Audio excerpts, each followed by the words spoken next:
Assalamu alaikum, dear students. Dear students, today I am going to interact paper 3rd AITS, in which syllabus was rotational dynamics and gravitation. So starting with question number first, what it says: moment of inertia of given system of mass about x-axis is ix, about y-axis is iy, and about z-axis is iz. Then the value of ix plus iy plus iz will be. देखिए बेटा, 3 point masses है, ये है यहां पे, या यहां पे। इन 3 पॉइंट मासेस का सिस्टम है। ये ट्रायंगुलर आप कह सकते हो, एक लैमिनर उस शेप में प्रेजेंट है, ठीक है, एक ट्रायंगुलर फॉर्म में प्रेजेंट है। और आपको इस सिस्टम का मोमेंट ऑफ इनर्शिया 3 एक्सिस पे भी बताना है और उन 3 का असल में ऐड करना है। तो अगर मैं 3 एक्सिस पे निकालूं मोमेंट ऑफ इनर्शिया इन तीनों का, एक्स पे, वाई पे और जेड पे, और उनको एडिशन करना बहुत आसान रहेगा। लेकिन इससे पहले मैं मोमेंट ऑफ इनर्शिया निकालूं, पहले मैं एक चीज यहां पे मेंशन करूं, इस मास की परपेंडिकुलर डिस्टेंस में निकाल के रखूंगा, जो मुझे पता है कि मेरे काम आने वाली है, इस मास की परपेंडिकुलर डिस्टेंस। तो इसको कैसे सॉल्व करेंगे? ये बनेगी यहां पे ट्रायंगल, ये डिस्टेंस हो जाएगी a/2, ये है बेटा a, तो परपेंडिकुलर हो जाएगा हाइपोटेन्यूज स्क्वायर जो कि a स्क्वायर है, माइनस a/2 का होल स्क्वायर, वो बनेगा a²/4, वो बनेगा 3a²/4, 3a²/4, वो बनेगा बेटा √3/2a। ये मैंने ये वाली डिस्टेंस निकाल के रखी, मुझे काम आएगी वक्त आने पे। और ये डिस्टेंस हमें निकालने की जरूरत नहीं है, ये वाली distance it's but obvious a/2। अब आप ध्यान से सुनिए बेटा, अगर मैं कहूं इन तीनों का moment of inertia about X axis, अब एक्स एक्सिस इन 2 पॉइंट मास के थ्रू जा रही है, तो 0 जो भी आएगा वो इसका मोमेंट ऑफ इनर्शिया आएगा। अब मुझे बताइए किसी पार्टिकल का मास about any axis m r square, r is the perpendicular distance of that mass with respect that axis। पड़ गई ना जरूरत आपको इस √3/2a की? बिल्कुल। तो बेटा ix में सिर्फ एक मास का मोमेंट ऑफ इनर्शिया आएगा और वो आएगा m(a)r स्क्वायर, और r स्क्वायर आ जाएगा फिर 3/4a का स्क्वायर। ये बना बेटा टोटल सिस्टम का moment of inertia about x axis. Similarly अगर मैं y एक्सिस पे देखूं, इस वाले पार्टिकल का इस पे मोमेंट ऑफ इनर्शिया नहीं होगा, बट इन दो का होगा। इस वाले का होगा ma², इसका होगा ma²/4, तो बेटा उसका हो जाएगा ma², और इस वाले का आ जाएगा ma²/4। अब अगर मैं z एक्सिस की बात करूं, तो फिर से मैं कहूंगा z एक्सिस के विद रेस्पेक्ट, मतलब इस वाली एक्सिस, इसका तो मोमेंट ऑफ इनर्शिया 0 होगा, बट इसका और इसका मोमेंट ऑफ इनर्शिया 0 नहीं होगा। कितना होगा? mr², r must be the perpendicular distance with respect to this axis. तो बेटा यहां पे इसकी परपेंडिकुलर डिस्टेंस a ही होगी और इसकी भी बेटा विद रेस्पेक्ट a ही होगी। So it will be ma² plus ma², you can say 2ma²। ये मिला तीनों एक्सिस पे इस टोटल सिस्टम का मोमेंट ऑफ इनर्शिया। लेकिन चाहिए क्या? ix plus iy plus iz। The moment I will add up, I will get the answer. जैसे आप इस सिस्टम को बेटा एड अप करोगे, you will come to know the answer will reduce to 4ma²। ये सारा ऐड होकर last में आपको देगा 4ma², which is option number 4। चलिए बेटा next question, compare moment of inertia about given axis for triangular plate. So मेरे पास एक ट्रायंगुलर प्लेट है और 3 एक्सिस पे मोमेंट ऑफ इनर्शिया को कंपेयर करना है। दैट मींस इस वाली एक्सिस पे जो कि इस एंड से जा रही है, इस वाली एक्सिस पे और इस वाली एक्सिस पे हमें मोमेंट ऑफ इनर्शिया को जस्ट कंपेयर करना है। We have to not mention the values, just कहां पे ज्यादा कहां पे कम। यहां पे बात आती है, कुछ स्टूडेंट्स काबिल होते हैं, इतने काबिल होते हैं क्योंकि उनको जुबानी याद होते हैं हर एक्सिस पे वैल्यू। अब जिसको नहीं याद है वो क्या करेगा बेटा? ऐसे क्वेश्चंस को मैं आपको बताऊंगा शॉर्टकट सिंपल है। मान लीजिए मैंने ये वाली एक्सिस ली, ये वाली एक्सिस, अब जिस वर्टेक्स से ये जा रहा है वहां पे एंगल कितना बन रहा है सर? 30। और यहां पे लॉजिक क्या है, की पॉइंट क्या बेटा? इस एक्सिस के साथ जो एंगल बन रहा है वो 30, इस एक्सिस के साथ 60 बन रहा है, इस एक्सिस के साथ 90 एंगल बन रहा है। जो ये एक्सिस पास हो रही है इन 3 एंड्स पे, उन पे एंगल को कंपेयर करिए। हां सर। और एक चीज याद रखें, sum of the 3 angles will be always 180। इतना भी हमें पता है कि इन 3 का सम हमेशा 180 है। अब मुझे बताओ, अगर इस एक्सिस के साथ वाला एंगल छोटा है तो दूर वाले जो एंगल है, यानी जो बाकी एंगल बचेंगे, वो तो बड़े हुए कि नहीं? हां सर, वो बड़े हुए। अब जितना एंगल अपोजिट में आपका बड़ा आ जाएगा, दूर वाला एंगल आपका ज्यादा आ जाएगा, मतलब वहां पे मास भी ज्यादा होगा। हां सर मास ज्यादा होगा, मास ज्यादा होगा तो बेटा मोमेंट ऑफ इनर्शिया भी ज्यादा हो जाएगा, बिल्कुल हो जाएगा। तो दैट मींस यहां पे सिंपल आपको समझना है, ये एक्सिस पास हो रही है उस वर्टेक्स से जहां पे एंगल बन रहा है 30, जो कि छोटा वाला एंगल है, सबसे छोटा है। तो दैट मीन जो दूर वाले एंगल है वो तो बड़े बड़े हो गए, और मास दैट मीन्स इस एक्सिस से जो ज्यादा से ज्यादा मास है वो दूर है, तो मोमेंट ऑफ इनर्शिया इस पे ज्यादा आएगा। Are you getting it? इसी तरीके से इसके बाद जो छोटा है, मतलब इससे बड़ा, बट आप कह सकते हो रिलेटिवली अगर मैं कहूं ये सबसे छोटा, उसके बाद ये छोटा, और लास्ट में ये, यानी आप कह सकते हो यहां पे इंक्रीजिंग ऑर्डर ऑफ एंगल के प्रियोरिटी के ऊपर मैं बात करूं तो इस वाले एक्सिस को देखिए बेटा, अब यहां पे ये बाद वाला एंगल है छोटा वाला, सो दैट मींस अब क्या होगा यहां पे बेटा, ये वाला एंगल जो है बेटा इसके अबाउट मोमेंट ऑफ इनर्शिया उतना ज्यादा नहीं होगा जितना कि ए एक्सिस के ऊपर है। हां सर, फिर लास्ट में कौन आएगा सर? 90 वाला एंगल आएगा। अब खुद तो ये बड़ा है तो बाकी छोटे हो गए, और बाकी छोटे हो गए, मास उतना ज्यादा नहीं है, मोमेंट ऑफ इनर्शिया कम होगा। तो यहां पे आप एक शॉर्टकट याद रख सकते हैं, अगर आपको एंट्रेंस क्वालिफाई करना है, वैल्यूज आपसे याद हो पा नहीं रहे तो बेटा याद रखो, जो एक्सिस उस एंगल से पास हो एक ट्रायंगुलर लेमिना में, जो एंगल सबसे छोटा हो, तो बेटा उसमें मोमेंट ऑफ इनर्शिया बहुत ज्यादा होगा। सो दैट मींस छोटा एंगल ये, उसके बाद ये, उसके बाद ये, तो जितना बड़ा एंगल तो बेटा उतना कम मोमेंट ऑफ इनर्शिया, जितना छोटा एंगल उतना ज्यादा मोमेंट ऑफ इनर्शिया। उस प्रियोरिटी को देखकर मैं कहूंगा I is greater than I B is greater than, सबसे ज्यादा मोमेंट ऑफ इनर्शिया इस वाले एंड के अबाउट होगा। तो मैंने आपको एक सिंपल सा लॉजिक अप्रोच इसमें बता दिया। From a circular disc of mass m, बेटा टोटल डिस्क का मास जो है वो कैपिटल M है, and its radius is r। इतना आया समझ? A part of 60 degree is removed. आपने बेटा इस डिस्क में से एक आप कह सकते हो सेक्टर काट दिया, और उस सेक्टर का जो एंगल है that's equal to 60 degrees. Moment of inertia of the remaining portion about the axis passing through the centre perpendicular to the plane of disc. देखिए बेटा डिस्क है, टोटल मास है बच्चे m, आपने उस डिस्क में से कुछ रीजन रिमूव कर दिया, जो बचा उसका मोमेंट ऑफ इनर्शिया बताना है। लेकिन एक्सिस इंपॉर्टेंट, वो एक्सिस कहां से, वो पास हो रही है बेटा o, मतलब सेंटर ऑफ द डिस्क से, और इस प्लेन को परपेंडिकुलर। बेटा कट आउट सेक्शन का मोमेंट ऑफ इनर्शिया कितना होता है? Sir moment of inertia of cut out section, या सॉरी नॉट कट आउट, या आप यहां पे मैं कहूंगा मतलब रिमेनिंग सेक्शंस का बेटर वर्ड जो इसके लिए आएगा, the moment of inertia of remaining section, it would be better. Remaining section. The moment of inertia of remaining section would be equal to moment of inertia of the total disk minus moment of inertia of cut out, or you can say removed section. लेकिन याद रखें moment of inertia total आप किस axis पे निकाल रहे हो? मान लो मैं बोलूंगा ये आप निकाल रहे हो बेटा z एक्सिस पे, z एक्सिस पे, तो याद रखिए जो रिमूव का भी मोमेंट ऑफ इनर्शिया है वो भी आपको लिखना पड़ेगा अबाउट द सेम एक्सिस। बस इतना ख्याल रखना है, टोटल का moment of inertia minus remove का moment of inertia about the same axis, जिस एक्सिस पे आपको रिमेनिंग का निकालो। इस फॉर्मूला में देखा जाए तो बेटा एक्सिस थ्रू जो बेटा वो चेंज नहीं होनी चाहिए, it must remain the same. Remaining का अबाउट द z एक्सिस जो बेटा ऐसे है is equal to moment of inertia of the total about the same axis minus moment of inertia of the removed section about the same axis, so the axis must not change.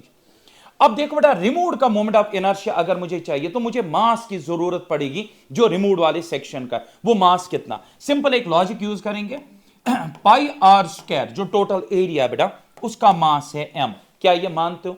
हाँ sir, इतने area को तो ये है, तो बेटा unit area का mass कितना? सर पाई आर स्क्वायर, ऐसे इससे बेहतर रहेगा, आई विल यूज डिस्क का टोटल एंगल कितना बनता है, total radians angle would be better in comparison to area. 2 pi is the total angle described by the disc. Total angle described by the disc जो बेटा total angular इसका जो ये है, तो बेटा उसका मास कितना है? सर m है। यूनिट रेडियन का मास कितना हो जाएगा? m by 2 pi. 2 pi radians का मास m है, यूनिट रेडियन का मास m by 2 है, तो बेटा 60 degree which is pi by 3।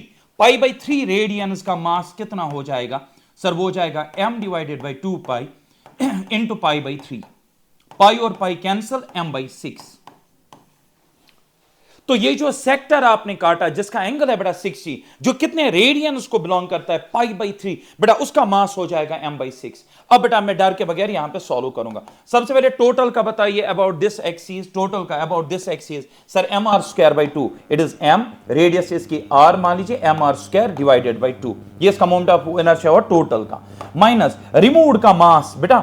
और एक चीज है, जो ये सेक्टर आपने निकाला सर, इसकी moment of inertia about this sector का फॉर्मूला वही रहेगा जो टोटल का है, यानी सेक्टर जिसका हिस्सा है, यानी इसका भी mr²/2 ही होगा बेटा। सेक्टर का मोमेंट ऑफ इनर्शिया इस एक्सिस पे उतना ही जितना कि उस टोटल हिस्से का जो उस बॉडी का मोमेंट ऑफ इनर्शिया जिसका ये सेक्टर एक हिस्सा है। तो याद रखें इसका भी होगा mr²/2, लेकिन इसका मास कितना है सर, वो m/6 है, m/6 m, r² बेटा रेडियस इसकी r, ये बेटा mr² डिवाइडेड बाई 2, ये हो जाएगा बेटा। यहां पे अगर मैं रेशनलाइजेशन करूं तो क्यों ना मैं 6 से मल्टीप्लाई ऊपर और नीचे करूं, तो बेटा नीचे आए कॉमन आप निकाल सकते हो mr²/12, mr²12 कॉमन निकला, ऊपर 6 आ गया और नीचे क्या आ गया बेटा, यहां पे आ जाएगा 1, यहां पे बनेगा 5/12 mr², 5/12 mr², 5/12 इज इट 5/12, एक सेकंड जस्ट 1 सेकंड, हमने जल्दबाजी तो नहीं की बेटा, एक सेकंड जस्ट 1 सेकंड, 12 2 6 12 mr², ये तो 5 है, हाँ यहां तक तो सही है, m/6, एक सेकंड बेटा, मोमेंट ऑफ इनर्शिया टोटल का mr²/2, मैं जस्ट फॉर्मूला को चेक कर रहा हूं कहीं पे गलती तो नहीं होगी। मास के बदले m/6, r उसका r² है और बेटा mr²/2, 2 6 12, यहाँ पे मैंने 6 से मल्टीप्लाई और ये कर दिया, mr²/12 कॉमन निकला, ऊपर 6 है और नीचे बेटा यहाँ पे -1 आ जाएगा, 6 - 5 5/12 mr², it should be 5/12 mr², इसका आंसर आ रहा है 5/12 mr², which is option number 3। तो हमारे हिसाब से इसका ऑप्शन नंबर 3 आंसर आ रहा है। चलिए बेटा move on to next question. अच्छा, moment of inertia of the system will be, हमें इस टोटल सिस्टम का निकालना बेटा मोमेंट ऑफ इनर्शिया। देखते बेटा इसका मोमेंट ऑफ इनर्शिया कितना आएगा।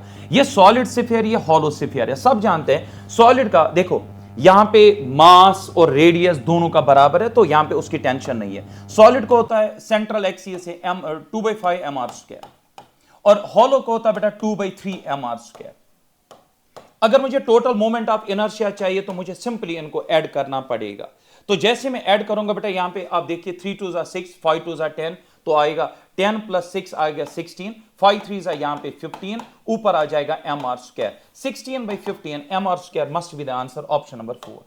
चलिए बेटा नेक्स्ट पे, the mass per unit length of a non uniform rod of length l is given bye, ध्यान से सुनिए बेटा, एक रॉड है जिसकी लेंथ है बेटा, टोटल लेंथ है इसकी l, ठीक है, मास पर यूनिट लेंथ म्यू देकर है, म्यू देकर है, कितना देकर है, λx², lambda is a constant, x is the distance from one, चलिए ठीक है, the distance of the centre of mass of the rod from this and is, देखिए एक छोटा सा एलिमेंट अगर हम इसका लें जिसका मास मैं मान रहा हूं dm, जो कि दूर है बेटा इस एंड से, फॉर एग्जांपल x, छोटा सा एलिमेंट आपने सिलेक्ट किया जिसका मास m, जो कि दूर है इस एंड से x, आपको बताना है बेटा इस टोटल रॉड का सेंटर ऑफ मास कहां पे है।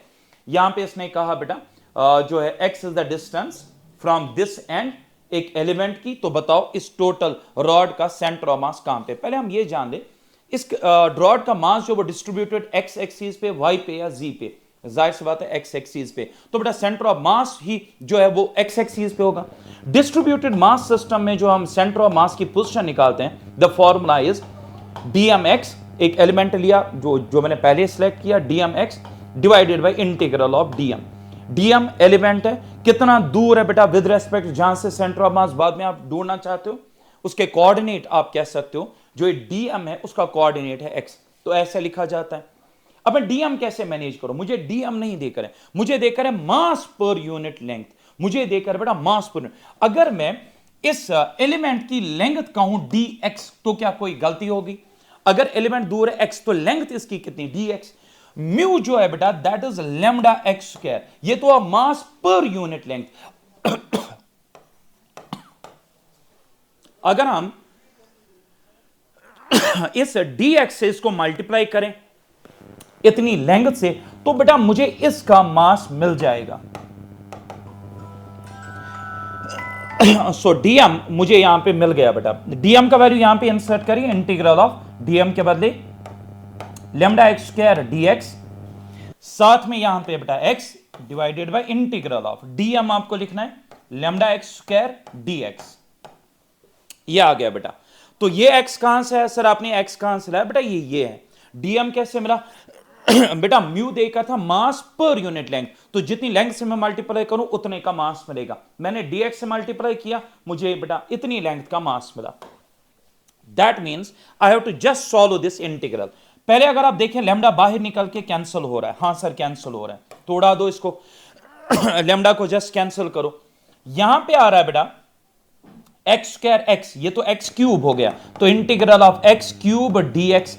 नीचे इंटीग्रल एक्स क्यूब नहीं है, सिर्फ एक्स स्क्वायर डीएक्स है। एक्स क्यूब की इंटीग्रेशन एक्स रेज पर 4/4, एक्स स्क्वायर की एक्स क्यूब बाई 3, ये आ जाएगा बेटा 3/4 एक्स आ जाएगा हमारा, 3/4 एक्स। लिमिट्स कहां से कहां तक डालेंगे, 0 to L। एक्स एलिमेंट की डिस्टेंस आप देखिए, सबसे नजदीक वाले एलिमेंट की डिस्टेंस 0 है और सबसे दूर वाले की जो डिस्टेंस है वो L है बेटा। तो लिमिट जाएंगे 0 to L, upper limit minus lower limit, L/L आ जाएगा वहां पे, L - 0। तो बाहर जो मल्टीप्लाई 3/4, तो 3/4 L would be the answer. तो चलिए चलते बेटा नेक्स्ट क्वेश्चन पे। देखिए, system of hollow sphere and hollow cone of same mass m is shown in diagram. If the radius of hemisphere is r is equal to 12 centimeter and the height of the cone is 18 meters, then the coordinates of the center of mass of the system would be। एक hollow hemisphere है, एक hollow cone है, जो एक दूसरे के ऊपर ऐसे बिठा दिया गया, hollow hemisphere को cone के ऊपर बिठा दिया गया। पूरे सिस्टम का हमें बताना है बेटा सेंटर ऑफ मास के कोऑर्डिनेट्स, x सेंटर ऑफ मास है और y सेंटर ऑफ मास। पहले मैं बताऊं, इसको माना गया ओरिजिन, तो यहां पे कोऑर्डिनेट्स है 0,0। अगर मैं हेमिस्फीयर की बात करूं, खाली हेमिस्फीयर की, इसका सेंटर ऑफ मास बेटा ज्योमेट्रिकल एक्सिस से ऊपर होता है, ना दाएं ना बाएं, बिल्कुल ज्योमेट्रिकल सेंटर से ऊपर होता है। कितना ऊपर, r/2। मतलब इसका x सेंटर ऑफ मास 0 है, इसका y centre of mass r/2 है फ्रॉम द ओरिजिन। तो इसके सेंटर ऑफ मास के, हेमिस्फीयर के सेंटर ऑफ मास के कोऑर्डिनेट्स बन गए 0, r/2। रहा सवाल बेटा ये जो आपका कोन है बेटा, हॉलो कोन, इसका जो होता है बेटा सेंटर ऑफ मास, वो आ जाएगा नीचे। टोटल वर्टिकल हाइट है बेटा h, तो h/3, लेकिन यहां पे लिखना पड़ेगा मुझे -h/3, क्योंकि कॉर्ड 0 0 यहां पे, तो -h/3 है बेटा। और इसका भी जो x coordinate of centre of mass वो 0 होता है, तो इसके कोऑर्डिनेट्स बन गए 0, -h/3, इसके सेंटर ऑफ मास के कोऑर्डिनेट्स। अब मुझे टोटल सिस्टम के कोऑर्डिनेट्स बताने। पहले मैं एक चीज बता दूं, x coordinate of centre of मास दोनों का 0 है, तो टोटल सिस्टम का x सेंटर ऑफ मास भी 0 होगा। जो होगा बेटा वो y सेंटर ऑफ मास होगा। अब वो y सेंटर ऑफ मास कैसे मैं निकालूं, YCM m1y1 plus m2y2 divide by m1y1। चलो, मास है m एंड जो इसका y1 है दैट्स r/2, और दूसरे का बेटा है प्लस मास है m और उसका जो आएगा -h/3, -h/3 whole divided by m1 plus m2, वो आ जाएगा बेटा 2m। ऐसे r आपका कितना है बच्चे, r आपका है 12/2 आ जाएगा 6m। यहां पे माइनस आ जाएगा, h 18 है, 18 डिवाइड बाय 3 6 होता है, तो ये आ जाएगा 6m डिवाइडेड बाय 2m। तो बेटा mm कैंसिल होगा, बाय द वे 6m यहां पे 0 हो रहा है, दैट मींस YCOM भी 0 है, XCOM भी 0, YCOM भी 0। पहला ऑप्शन सही रहेगा। चलिए next question. If a disk of radius r/2 is cut from a given disk as shown, then center of mass of the remaining disk would be।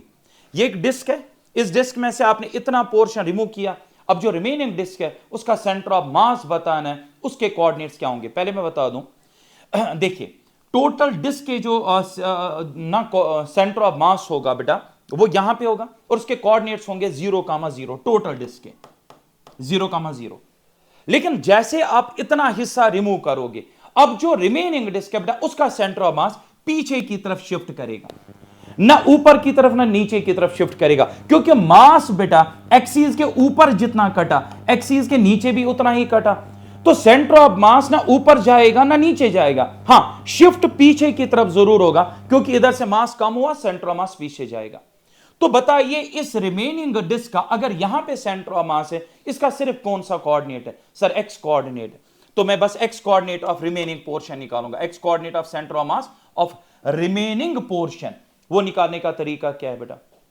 m1x1 total का, m1x1 यानी total disc का मास और उसके centre of mass का x coordinate, minus m2 जो remove करा मास वो x2 उस रिमूव्ड पोर्शन के सेंटर ऑफ मास का x coordinate divided by m1 minus m2। तो बेटा ये हमारी फॉर्मूला चलती है, यू ऑल नो दैट। बताइए टोटल डिस्क का मास कितना है सर? m है, उसका एक्स कोऑर्डिनेट सर 0 है, क्योंकि अभी इसी को हमने रेफरेंस माना और टोटल का भी यही है, तो वो 0 आएगा। माइनस m2 वो तो मैं m डैश रखूंगा, उसका x coordinate of centre of मास। जरा बेटा जो रिमूव्ड है वो भी डिस्क है और इसका सेंटर ऑफ मास कितना दूर है सर? वो दूर है r/2 divided by m total m minus m dash, ये है बेटा। अब m डैश का मुझे बंदोबस्त करना पड़ेगा। बताइए इतने एरिया का मास कितना है? m यूनिट एरिया का mass m divide by pi R square. तो बेटा जो रिमूव करा वो कितना एरिया है सर? वो है पाई r/2 का होल स्क्वायर, वो बनेगा r²/4। इतने एरिया का मास कितना होगा? सो इतने एरिया का मास होगा m divided by pi R square into pi R square divided by 4। Pi R square cancel, m/4। Remove जो मास हुआ है वो m/4 हुआ है। तो m डैश का वैल्यू पता चल गया, तो यहां पे आ जाएगा माइनस m डैश के बदले m/4 और r/2 whole divided by m minus m/4। यहां पे आ जाएगा 3m/4। तो ये बनेगा ऊपर माइनस माइनस क्या बनेगा? m r डिवाइडेड बाई 8 और नीचे क्या आएगा बेटा? 3m/4। यहां पे मैं अगर कैंसिलेशन करूं 4 1 जा 4 2 जा, m और m कैंसिल हो जाएगा। अगर देखा जाए तो ये माइनस r/6 माइनस r/6, देखिए 3 ऊपर ये ना, सॉरी रेस्प्रोकेट करके मल्टीप्लाई करिए, 3 2 को मल्टीप्लाई होगा तो 6 बनेगा, माइनस r/6 और ये आ जाएगा। लेकिन y का कितना आएगा बेटा? 0 आ जाएगा, क्योंकि सेंटर ऑफ मास का सिर्फ यहां पे x कोऑर्डिनेट होगा। Option number 4 will be correct. A rod AB of mass capital M, length L is hanging with two strings connected at A and C as shown in diagram. Then T1 and T2 will be respectively. देखो बेटा यहां पे एक rod है जिसको दो strings की मदद से बेटा आपने हंग करके रखा हुआ है, लटका के रखा हुआ है। आपको बताना T1 और T2 का वैल्यू क्या होना चाहिए। मैं आपको एक चीज बताऊं बेटा, downward force is equal to upward force, वो हम समझ गए। अपवर्ड फोर्स रॉड पे लगने वाला T1 plus T2, downwards mg, बन गई एक इक्वेशन, रखो इसको साइड में। दूसरा, अगर ये रेस्ट में न सिर्फ ये ट्रांसलेशनल इक्विलिब्रियम है बल्कि रोटेशनल इक्विलिब्रियम में भी है, मतलब नेट टॉर्क जो इस पे है बेटा इस टाइम वो 0 है। सर किस पॉइंट के अबाउट? अब ये वाला जो पॉइंट होता है बच्चों को लगता है about the centre of mass. No, when a body is in rotational equilibrium, तो याद रखो about any point the torque must be equal to 0, about any point the torque must be equal to 0। अगर rotational equilibrium है तो बेटा फिर matter नहीं करता किस पॉइंट के अबाउट, अगर रोटेशनल इक्विलिब्रियम है। लेट अस सपोज मुझे निकालना है बेटा T1 का वैल्यू, समझिएगा शॉर्टकट क्या T1 का, तो मैं टॉर्क कैलकुलेट करूंगा अबाउट पॉइंट, ये वाला पॉइंट C। तो मैं कहूंगा torque about point C must be equal to 0, clockwise is equal to anti clockwise, about point C, ये वाला पॉइंट है। देखो बता T2 फोर्स इसी पॉइंट के थ्रू जा रहा है, इसकी टॉर्क तो है नहीं। mg जा रहा है बेटा, mg ये रहा, mg ये वाला फोर्स है बेटा, इसकी डिस्टेंस यहां से L/4 है। बताओ बेटा mg की वजह से कितनी टॉर्क आएगी? फोर्स इंटू फोर्स आर्म, तो वो आएगा mg इंटू L/4। अच्छा ये टॉर्क कैसे होगी? Anti clockwise, anti clockwise. अब रहा T1 की टॉर्क कैसे होगी? Clockwise. Now clockwise must be equal to anti clockwise, so that means यहां पे क्या होने वाला है? T1 की जो टॉर्क है वो क्लॉकवाइज है, तो बेटा वो मैं निकालूंगा। T1 की टॉर्क कितनी हो जाएगी? T1 मल्टीप्लाइड बाई यहां से यहां तक डिस्टेंस देखी जाए तो L/2 प्लस L/4 आ जाएगा, ये वाली डिस्टेंस। तो anti clockwise torque is equal to clockwise torque, खत्म। क्योंकि torque about any point is 0, मैंने टॉर्क किस पॉइंट के अबाउट बैलेंस की? C पॉइंट के। सर T2 की वजह से टॉर्क बेटा 0 हो गया, क्योंकि लाइन ऑफ एक्शन पास हो रहा है बेटा एक्सिस ऑफ रोटेशन से। यहां पे अगर आप देख लोगे, मुझे T1 का वैल्यू चाहिए, तो पहले ये बता दो बेटा ये कितना आएगा T1। अच्छा यहां पे रेशनलाइजेशन कर सकते हैं ऐसे, तो ये बनेगा बेटा 4 कॉमन और 3/4 L आ जाएगा यहां पे, और यहां पे है बेटा mg L/4, L और L कटा, 4 और 4 कटा, आपका T आ गया बेटा mg/3। mg/3, mg/3 t1 आ गया, सॉरी t1 आ गया mg/3। अब mg/3 यहां भी है, mg/3 यहां भी है, तो बेटा ये वाला और ये वाला तो आंसर नहीं है, खैर पहला और दूसरा है, तो अब मुझे दूसरा भी निकालना पड़ेगा, t2 निकालना पड़ेगा। अगर मुझे T2 निकालना, मैं टॉर्क बैलेंस करूंगा अबाउट पॉइंट ए, T1 की टॉर्क 0, mg की टॉर्क कितने आएगी सर, mg क्या है, यहां पे mg है और यहां से यहां तक L/2 है। ये वाली टॉर्क कौन सी होगी बेटा, mg की टॉर्क क्लॉकवाइज, और बेटा T2 की टॉर्क कौन सी होगी, anti clockwise. So about point a torque must be equal to 0 also, है ना, बिकॉज इट इज इक्विलिब्रियम। तो बेटा वो वाली टॉर्क बनेगी T2 की, T2 मल्टीप्लाइड बाय यहां से यहां तक डिस्टेंस 3/4L, अभी निकाल के रखा बेटा 3/4L। यहां पे अगर मैं कट कर दूं तो बेटा L और L कटेगा, ठीक है, यहां पे L और L कटेगा और क्या कटेगा, बस। तो बेटा T2 निकालो, 4 ऊपर जाएगा, वैसे कैंसिलेशन, 2 to 4, तो 2 ऊपर नीचे 3 नीचे, 2/3 mg, 2/3 mg एक ही ऑप्शन में, ऑप्शन नंबर फर्स्ट में।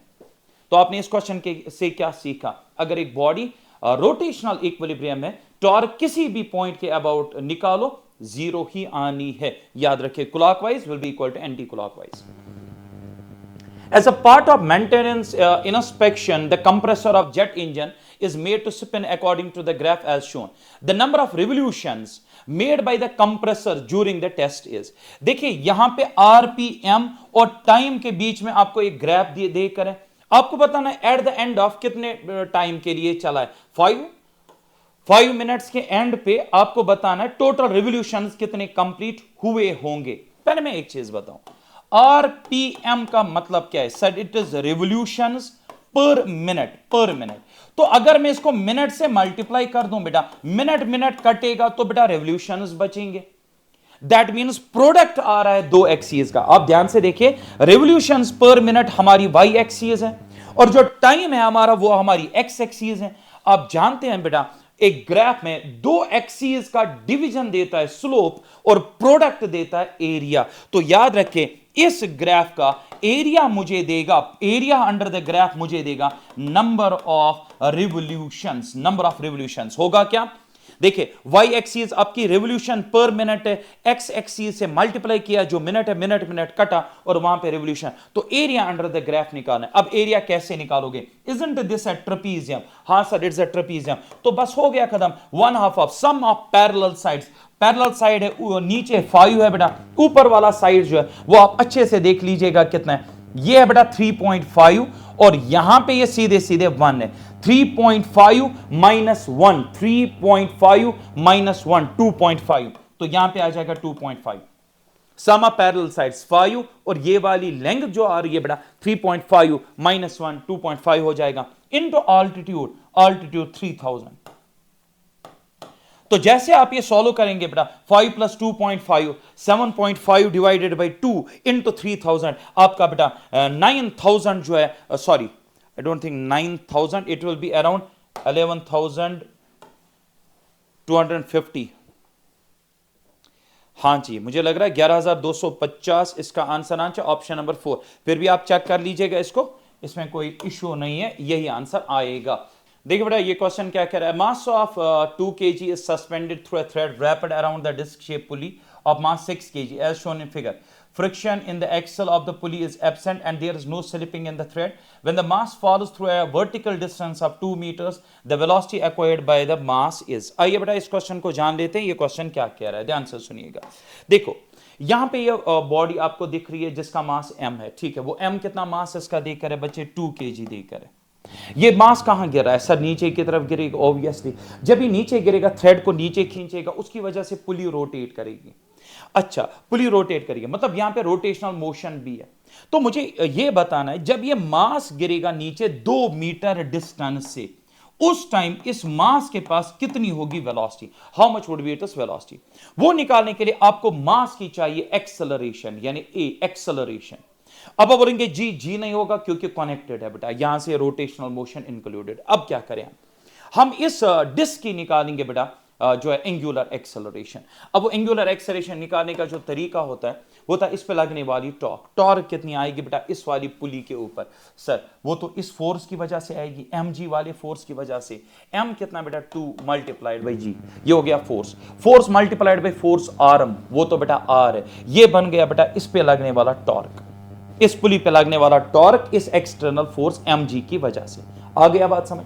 Divide by total moment of inertia, उसमें मोमेंट ऑफ इनर्शिया इसका खुद भी आएगा, that will be equal to m moment of inertia M R square आ जाएगा बेटा, स्मॉल एम आर स्क्वायर, इसका मैं रखता हूं कैपिटल एम, इसका स्मॉल एम, वो हो गया moment of inertia M R square. Disc का moment of inertia about an axis passing through its centre होता है M are square by 2, M R square divide by 2। इसको जरा सॉल्व करेंगे तो क्या मिलेगा 2 into 10 multiplied by R divided by, ठीक है, 2 multiplied by are square plus capital M कितना है बेटा, that is 6, that 6 kg I think, yes, multiplied by are square divided by 2, यहां पे बन जाएगा 3 प्लस 2 ये बन जाएगा 5 आर स्क्वायर, 2 10 20, ऊपर है बेटा 20 आर डिवाइडेड बाई, नीचे बचा बेटा हमारा 5 आर स्क्वायर। ये यहां पे कैंसलेशन होगी और एक आर जाएगा, तो ये हमारा कितना आ रहा है यहां पे, ये आ रहा है 4 बाई आर, ये तो अल्फा निकला। अब अगर मैं इसको कन्वर्ट करूं ए में, A is equal to R times alpha, तो बेटा 4 बाई आर हो जाएगा, आर आर कटेगा। इतना आया समझ? हाँ सर, ए तो मिल गया। अब वेलोसिटी निकालेंगे बेटा इसकी, v square minus u square, वो तो 0 है, इज इक्वल टू 2, एक्सेलरेशन के बदले हम डालेंगे बेटा यहां पे 4, it is 2a s, s distance कितनी है बेटा, डिस्टेंस जो नीचे जा रहा है सर 2 जा रहा है, 2 मीटर नीचे, 2 2 4, 4 4 16, 16 का रूट निकालो बेटा 4 आ जाएगा। सो ऑप्शन नंबर वी यहां पे जो है 4 आ जाएगा। So option number 4 which is 4 metre per second. चलिए, a disk of mass m and radius a is rolling on the ground as shown, then its angular momentum about o will be। ये disc है बेटा, ये role कर रही है, rolling मतलब इसके पास ट्रांसलेशनल मोशन भी है और रोटेशनल भी है। हम इसका एंगुलर मोमेंटम अबाउट ओ निकालना है। मैं आपको बता दूं, इसका एंगुलर मोमेंटम होगा बेटा एक तो सेंटर ऑफ मास का एंगुलर मोमेंटम और बेटा रोटेशन की वजह से एंगुलर मोमेंटम। कैसे निकालते हैं? So the total angular momentum would be equal to angular momentum of because of the motion of centre of mass and angular momentum because of the rotational motion, मतलब omega की वजह से, वो बेटा angular momentum. चलो, centre of mass का angular momentum आएगा m v r perpendicular, m velocity of centre of mass, r perpendicular. बताओ बेटा इस पॉइंट और इस पॉइंट के बीच में जो परपेंडिकुलर डिस्टेंस है वो तो रेडियस ऑफ डिस्क के बराबर ही है, वो आ जाएगा ए। अच्छा, इसकी डायरेक्शन क्या होगी? यहां से यहां तक पोजीशन वेक्टर ज्वाइन किया, ये हमारा आर हुआ, वेलोसिटी आगे r cross v gives the direction. R vector तो ये है और वेलोसिटी वेक्टर ये है। Direction of angular momentum r cross v करेंगे, शिफ्टिंग प्रॉपर्टी ऑफ वेक्टर से आर आगे लिया इनवर्ड्स, तो ये माइनस के कैप आ जाएगा, इसमें कोई डाउट नहीं। अब आता है बेटा दूसरा एंगुलर मोमेंटम रोटेशनल, वो आएगा I omega, I omega. Moment of inertia about the centre of mass, याद रखेंगे about the centre of mass, वो आएगा एम आर स्क्वायर बाई 2, यहां पे आएगा एम ए स्क्वायर बाई 2। मैंने मास यहां पे कैपिटल एम लिख दिया, स्मॉल एम अब यूज करा है, तो m a square divided by 2 I multiplied by angular velocity that. अच्छा, उस एंगुलर मोमेंटम की डायरेक्शन ओमेगा के उस डायरेक्शन में अपनी उंगलियों को कर्ल करिए, thumb will give the direction of that, क्योंकि क्लॉकवाइज जा रहा है इनवर्ड्स, तो बेटा ये भी है माइनस के कैप।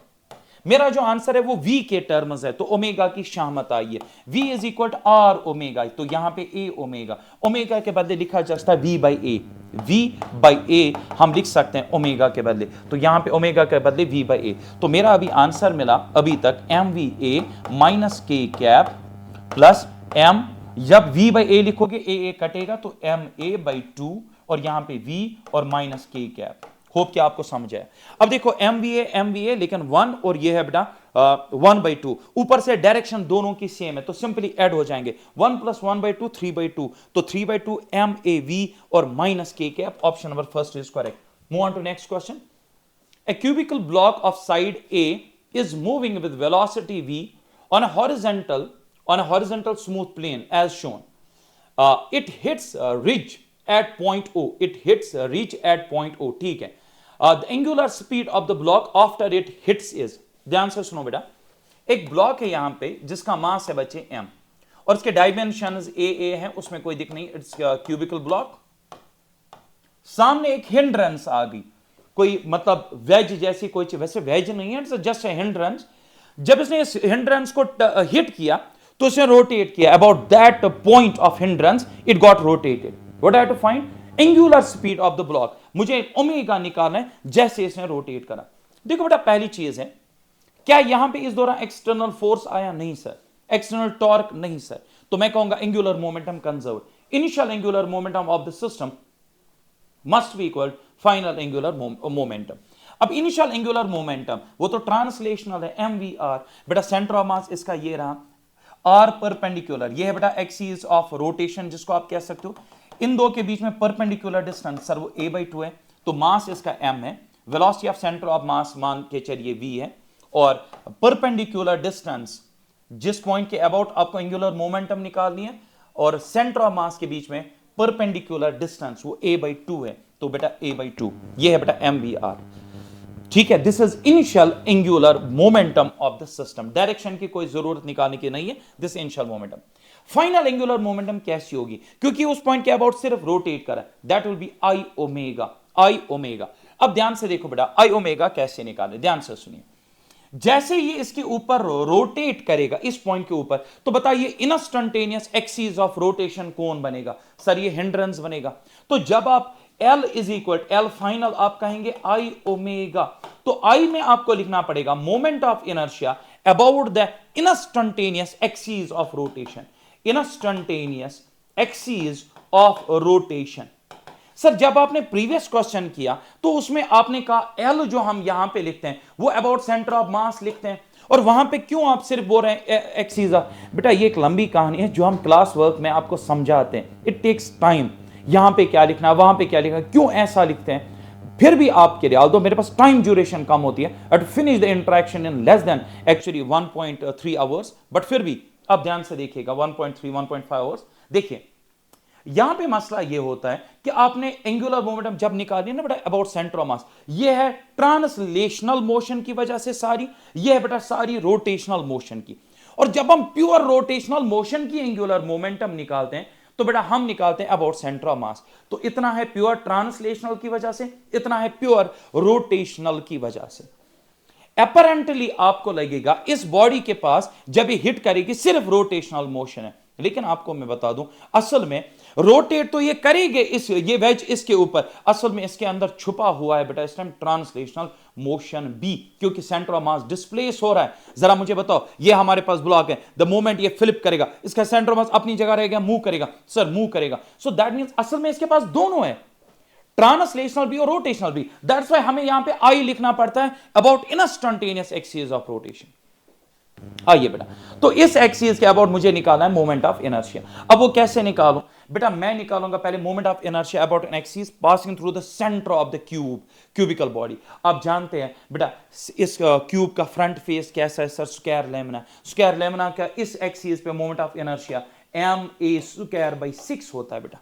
अब इस एक्सिस पे मोमेंट ऑफ इनर्शिया मुझे पता चला, अब मैं यूज करूंगा पैरेलल एक्सिस थ्योरम, ताकि मैं इस एक्सिस पे, जिस एक्सिस पे ये घूमेगा, मुझे मोमेंट ऑफ इनर्शिया मिले, मुझे मिले मोमेंट ऑफ इनर्शिया। उसके लिए मुझे ये डिस्टेंस चाहिए, half of the diagonal length a/√2 होता है, तो moment of inertia about this instantaneous axis of rotation वो बराबर होगा about the centre of mass ma²/6, plus करूंगा बेटा m multiplied by this r², ये r जो बेटा ये d या जो भी आप इसको कहें वो बराबर होगा a/√2, तो बेटा m a/√2 का होल स्क्वायर। यहां पे कितना आ जाएगा ma²/6 प्लस यहां पे आ जाएगा ma² डिवाइडेड बाई 2। यहां पे आप कर सकते हैं रेशनलाइजेशन भी, या 2ma² plus 6ma² divided by 12, आपकी जो मर्जी। मैं तो करूंगा रेशनलाइजेशन, तो बेटा 6 निकला कॉमन, ऊपर आया ma² और ऊपर बनेगा 4 3 4 और नीचे क्या है बेटा 6। यहां पे कैंसिलेशन करिए, 2 2 4 2 3 6, तो ये मुझे मिला 2/3 ma²। ये मुझे इसका मोमेंट ऑफ इनर्शिया मिला इस एज के विद रेस्पेक्ट, इस एंड के विद रेस्पेक्ट, इस कॉर्नर के विद रेस्पेक्ट, जिस कॉर्नर के अबाउट ये फिलिप या आप कह सकते हो रोटेट करेगा। So this is the moment of inertia about this. अब मैं यूज करूंगा एल फाइनल के लिए आई ओमेगा। तो बताइए अब आई कितना है सर, 2/3 ma²। ये बड़ा moment of inertia multiplied by omega मुझे निकालना है। अब L initial is equal to L final, जरा इनको रिलेट करिए, क्या मिलेगा? M, it is m v a/2 is equal to किसके बराबर? 2/3 ma² इंटू ओमेगा। बताइए बेटा m और m क्या हो जाएगा सर? कैंसल, एक कैंसल हो जाएगा, 3 ऊपर 2 नीचे, तो 3/4 और 3/4 और ये आ गया बेटा ऑप्शन नंबर फर्स्ट। देखो कैसे, 3 ऊपर 2 नीचे, 2 to the 4, तो 3v/4 आएगा आपका ओमेगा, और साथ में यहां पे एक a नीचे जाएगा, 3v/4a। Option number 1 100% correct. चलिए बेटा move on to next question. Center of mass of the system does not move under the action of internal forces। बिल्कुल सही है बेटा, centre of mass internal forces की वजह से मूव नहीं करता है, बिल्कुल सही है। Internal forces are non conservative, ये बेटा सही भी और गलत भी है, मैं बताऊं बेटा। इंटरनल फोर्सेस कंजर्वेटिव भी हो सकते हैं और नॉन कंजर्वेटिव भी हो सकते हैं। जैसे टेंशन इन स्ट्रिंग पियर्स में बनता है तो इंटरनल है, लेकिन टेंशन का नेचर है बेटा नॉन कंजर्वेटिव। दो बॉडीज हमारे पास एक सिस्टम बनाती है, एक आइसोलेटेड सिस्टम आप बनाइए दो बॉडीज का, वो आपस में अट्रैक्ट करेंगे तो बेटा उनका भी वो एक्शन रिएक्शन पियर बनता है, वो भी इंटरनल फोर्स है, but this time the gravitational force is conservative. तो ये कहना कि इंटरनल हमेशा नॉन कंजर्वेटिव होता है गलत है बेटा। तो assertion is true and the reason is wrong, या वो पूरा स्टेटमेंट ही गलत है, r is incorrect. Gravitational field at point P due to the remaining mass would be. ये थोड़ा सा इनकम्प्लीट क्वेश्चन है। क्यों है इनकम्प्लीट? क्योंकि असल में ये बॉडी असल में स्फेरिकल, तो इसको लिखना चाहिए एक स्फीयर है, उसमें से एक स्फेरिकल पोर्शन हमने रिमूव किया है, फिर इसको क्वेश्चन पूछना चाहिए था, बट फिर भी इसने जल्दबाजी में लिख दिया। अब बताओ पी पे किसकी वजह से वो लिखना भूल गया। तो मैं आपको बता दूं, ग्रेविटेशनल फील्ड हमें पी पे बताना है, किसकी वजह से? रिमेनिंग की वजह से। ग्रेविटेशनल फील्ड इंटेंसिटी किसके बराबर होता है? ग्रेविटेशनल फील्ड इंटेंसिटी एक स्फेरिकल बॉडी की वजह से सर gm/r², gm/r²। तो देखिए क्या करना है यहां पे, मैं कहूंगा जो ग्रेविटेशनल फील्ड इंटेंसिटी रिमेनिंग की वजह से होगी वो होगी gravitational field intensity because of the total sphere, because of the total sphere at point P। तो कितना हो जाएगा? वो हो जाएगा gm divide by distance from centre to centre, वो हो जाएगा 2r²। इसमें से माइनस कर दो वो ग्रेविटेशनल फील्ड इंटेंसिटी जो रिमूव आपने स्फेरिकल मास किया बेटा, इसकी वजह से जो ग्रेविटेशनल फील्ड इंटेंसिटी अगर मैं वो इतने में से माइनस कर दूं तो बचेगा ना जो रिमेनिंग है उसकी ग्रेविटेशनल फील्ड इंटेंसिटी। अब इस रिमूव्ड की ग्रेविटेशनल फील्ड इंटेंसिटी कितनी? रिमूव्ड खुद क्या है सर? वो रिमूव्ड खुद एक स्फीयर है। बताओ उसके सेंटर से इस पॉइंट तक कितनी डिस्टेंस है सर? यहां से यहां तक तो r है और यहां से यहां तक r/2 है, तो टोटल डिस्टेंस है बेटा सेंटर से सेंटर तक 3r/2। तो ये बना। इसका मास कितना है समझ लो m'। अगर मुझे इसका m' मिल जाए तो मैं क्या लिखूंगा? इसकी field intensity gm' divided by 3/2r का whole square. This field intensity minus this field intensity हो गया। कैसे निकालोगे इसका मास जो आपने रिमूव किया? तो बेटा ध्यान से देख, टोटल वॉल्यूम कितना है? 4/3 πr³, 4/3 πr³। इतने वॉल्यूम का मास कितना है सर? m। यूनिट वॉल्यूम का mass m divided bye 4/3 πr³। तो जितने वॉल्यूम से मैं इसको मल्टीप्लाई करूं उसका मास मिलेगा। जरा बताओ इसका वॉल्यूम कितना है सर? 4/3 पाई, इसका r नहीं, इसका r/2 है। r/2 का क्यूब करोगे तो बेटा बनेगा r³, 2 2 4 2 8, तो बेटा 4/3 πr³, 4/3 πr³ m/8 इसका आंसर। m/8 है बेटा रिमूव्ड का मास, तो यहां पे m/8 आपको यूज करना है। Just go with the subtraction, you will come to know the gravitational field intensity of the remaining, and to me when you solve it will come 7/36 m/r²। आप इसको सॉल्व करने के बाद चेक करिएगा। चलिए moving to this question, imagine a new planet having same density as that of earth. Density बेटा इस planet की सेम है जो अर्थ की है, but it is 4 times bigger than the size of the earth. मतलब इसकी रेडियस 4 गुना है जितनी अर्थ की है। ठीक है। If the acceleration due to gravity on the surface of earth is g, that on the surface. देखिए बेटा, मैं आपको सिंपल बताऊं, हमारे पास एक नया प्लेनेट है, बस उसमें ये डेंसिटी तो उसकी अर्थ जैसी है, बट उसकी रेडियस 4 गुना है, तो हमें बताना उसकी सरफेस पे एक्सेलरेशन ड्यू टू ग्रेविटी कितनी है। पहले एक्सेलरेशन ड्यू टू ग्रेविटी अगर हम बात करें तो होता है जी, अगर मैं अर्थ की बात करूं, g M e divide by are e का स्क्वायर।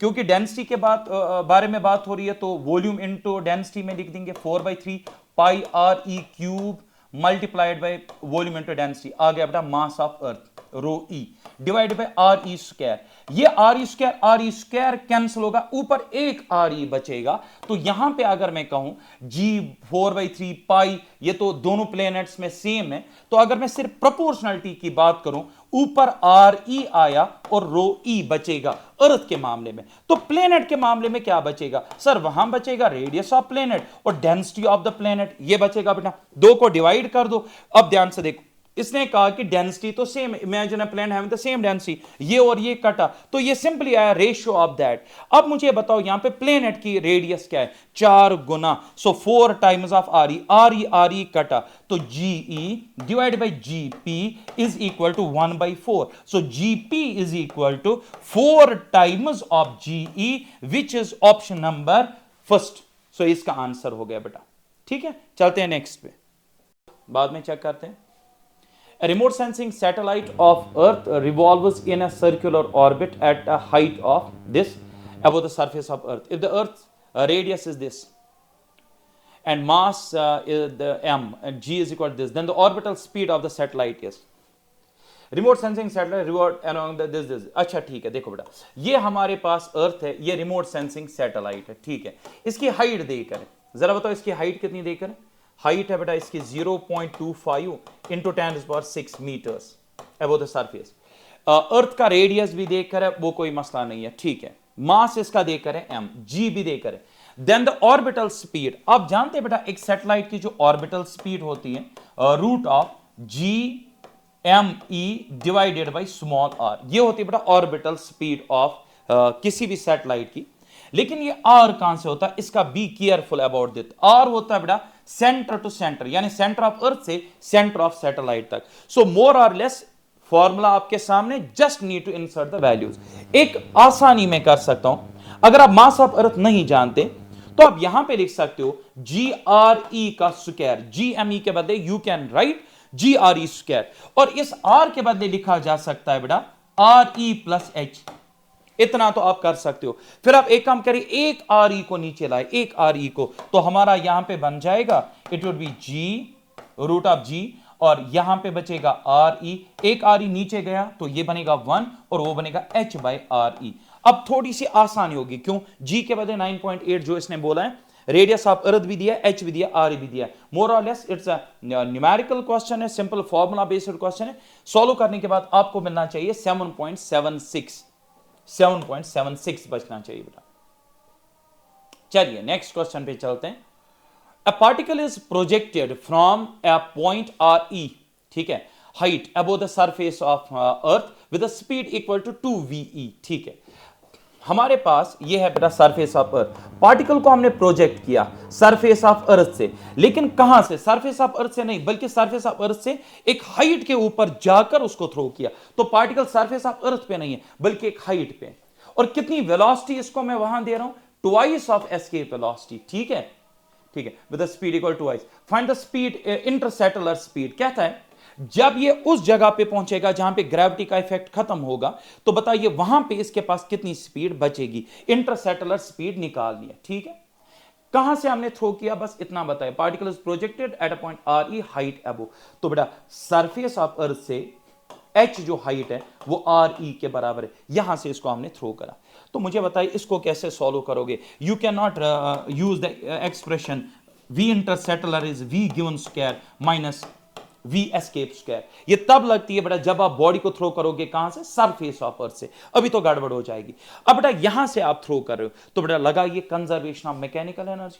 बताइए इसके पास कौन सी एनर्जी है? काइनेटिक, 1/2 ऑफ मास m है इसका, एंड वेलोसिटी कितनी है? 2v का स्क्वायर, यहां पर 2v का होल स्क्वायर, ये इसके पास है काइनेटिक एनर्जी। इस जगह पे पोटेंशियल एनर्जी कितनी है बॉडी की, minus g mass of earth, mass of the body divided by what is the distance from centre of earth, that's 2re, तो यहां पे आ जाएगा 2re। ठीक है, इस जगह पे इस बॉडी की पोटेंशियल एनर्जी है minus ji m divided by, हमें तो लिखना था असल में स्मॉल आर, लेकिन स्मॉल आर बेटा यहां से यहां तक 2re के बराबर वो लिख दिया। जब ये फाइनली इन्फिनिटी पे पहुंचेगा, वहां पे इसके पास इंटरसेटलर वेलोसिटी होगी, तो बेटा काइनेटिक एनर्जी होगी 1/2 ऑफ एम वी डैश का स्क्वायर मान के चलिए, वी इंटरसेटलर जो भी वेलोसिटी है वहां पे, बट पोटेंशियल एनर्जी वहां पे जीरो। तो ये हमारा बेटा ब्यूटीफुल सा एक्सप्रेशन बना जिससे हम सॉल्व करेंगे। यहां पे इसको सॉल्व करिए तो क्या मिलेगा बेटा, यहां पे बनेगा 1/2 ऑफ एम, या ये बन जाएगा 4 और वीई का स्क्वायर, वीई किसके बराबर होता है, root of escape velocity on the surface, root of 2gme by re। तो बेटा 2gme by re का जब वो रूट कटेगा तो बनेगा twice gme divided by re, ये बनेगा बेटा एस के वेलोसिटी का यहां पे एक्सप्रेशन। माइनस, अब यहां पे मेरे पास स्पेस नहीं है और मैं कुछ कर भी नहीं सकता हूं, यहां पे एडजस्ट कर लेता हूं, gmem divide by 2re is equal to 1/2 of m v square, v dash का स्क्वायर। देखिए बेटा मैंने इसको लाया in terms of G M m, ये मैंने लाया, ठीक है। यहां पे थोड़ी सी कैंसिलेशन करेंगे, 2 कैंसिल हो जाएगा, ये बन जाएगा 4 times of G M E M divide by are E. यहां पे आ गया बेटा G M E M divide by 2re, इन दो को माइनस करेंगे, 4 G M E M divide by are E minus G M E M divide by 2re, कम से कम G M E M by are E को common निकालिए, 4 minus 1/2, 4 minus 1/2, तो बेटा ये बन जाएगा 8 माइनस 1, 7 बाई क्या बन जाएगा 2, 7/2 बनेगा। तो यहां पे मुझे मिलेगा 7/2 GMEM डिवाइडेड बाई RE, यहां पे मुझे मिलेगा is equal to 1/2 of m v interstellar का स्क्वायर, m और m यहां पे कैंसिल हो जाएगा, 2 और 2 यहां पे कैंसिल हो जाएगा। अब मुझे लिखना है in terms of escape velocity, वो तो था twice of GMEM by RE। तो बेटा एक काम करो, मैं क्यों ये 2 डिलीट करूं, ये 2 इधर लाता हूं, 2 GMEM बाय RE किसके बराबर होता है, अगर इसका रूट हो तो सर वो तो हो गया एस के वेलोसिटी, बट रूट नहीं है तो वीई स्क्वायर के बदले लिख दीजिए। तो अभी तक मुझे मिला 7/2 वीई का square is equal to v dash का स्क्वायर, स्क्वायर इधर शिफ्ट करिए, रूट ऑफ 7 वीई का स्क्वायर, वीई बाहर जाएगा, रूट आएगा 7 और 2 का, तो दैट मीन्स ऑप्शन नंबर 2 हमारा यहां पे बिल्कुल सही बैठेगा। रूट इसका चढ़ेगा 7/2 और ये बाहर निकलेगा, root of 7/2 v e would be correct. थोड़ी सी जम्बलिंग हुई, सॉरी फॉर दैट। कैसे सॉल्व किया, कंजर्वेशन ऑफ मैकेनिकल एनर्जी से। Next question, 2 identical satellites S1 and S2 are revolving around different planets having radius r and 2r and densities rho and 2r rho respectively, then the ratio of their time periods would be। देखिए बेटा, दो satellites है बिल्कुल एक जैसे, ठीक है, but दो डिफरेंट प्लेनेट्स के इर्द गिर्द घूम रहे हैं, जिनकी रेडियस है r और 2r, डेंसिटीज है रो एंड 2 रो। आपको बताना है बेटा ratio of time periods. Time period एक सैटेलाइट का किसी भी बॉडी के इर्द गिर्द होता है 2 pi root of r cube divided by g M. M उस चीज का मास होता है जिसके इर्द गिर्द रिवोल्यूशन हो रहा हो, ठीक है, इसका ख्याल रखें बेटा। आर होता है सेंटर टू सेंटर डिस्टेंस। अगर मैं आपको बोलूं इन दो सिचुएशंस में, इस केस में टाइम पीरियड है T1, इस केस में टाइम पीरियड T2, और मैं T1 T2 के दो एक्सप्रेशंस बनाऊं और डिवाइड कर दूं, बता पहले मुझे m को किस में कन्वर्ट करना पड़ेगा, सर डेंसिटी में। सो वॉल्यूम इनटू डेंसिटी, थोड़ा सा सुधारेंगे इसको, 2 पाई आर क्यूब डिवाइड बाई जी, मास इस प्लेनेट का, सो इस प्लेनेट का जो है डेंसिटी और इस प्लेनेट का वॉल्यूम, तो बेटा इसका वॉल्यूम होगा 4/3 पाई, और इसका रेडियस है बेटा आर प्लेनेट में फिलहाल रखूं 4/3 pi R cube multiplied by density of the planet, ठीक है। ये मैंने लिख दिया मास के बदले, अलग अलग प्लेनेट्स के लिए अलग अलग वैल्यूज यहां पे जाएंगे, फिलहाल मैंने प्लेनेट यूज किया। बता बेटा दो एक्सप्रेशन जब डिवाइड होंगे अब कटेगा क्या, 2 पाई कटेगा, जी 4/3 पाई ये कटेगा, ठीक है, ये काटना नहीं, ये आर है बेटा centre of the satellite distance, ये आर है रेडियस ऑफ द, ये नहीं काटना। अब ध्यान से सुनो बेटा, क्या इनकी रेडियस ऑफ ऑर्बिट सेम है, हां sir radius of orbit same है, तो ये स्मॉल आर क्यूब भी कटेगा, बट ये नहीं कटेगा, रेडियस ऑफ प्लेनेट नहीं कटेगा। तो मैं क्या नहीं कह सकता, time period is inversely proportional to root of radius of planet का cube into density of planet. हाँ सर ये तो आप कह सकते हो, radius of planet cube into density of planet. दो एक्सप्रेशंस बनाइए, डिवाइड करिए, बात खत्म। T1/T2 is equal root of T1 का डेटा यहां पे जाएगा, रेडियस ऑफ इस वाले में, radius of that is R, तो R क्यूब, डेंसिटी रो है तो बेटा R क्यूब रो। इसका डेटा ऊपर जाएगा, रेडियस है 2R ओवर इनका 2R क्यूब, और बेटा इसकी डेंसिटी है 2 रो, तो बेटा इसकी डेंसिटी यहां पे 2 रो लिखेंगे।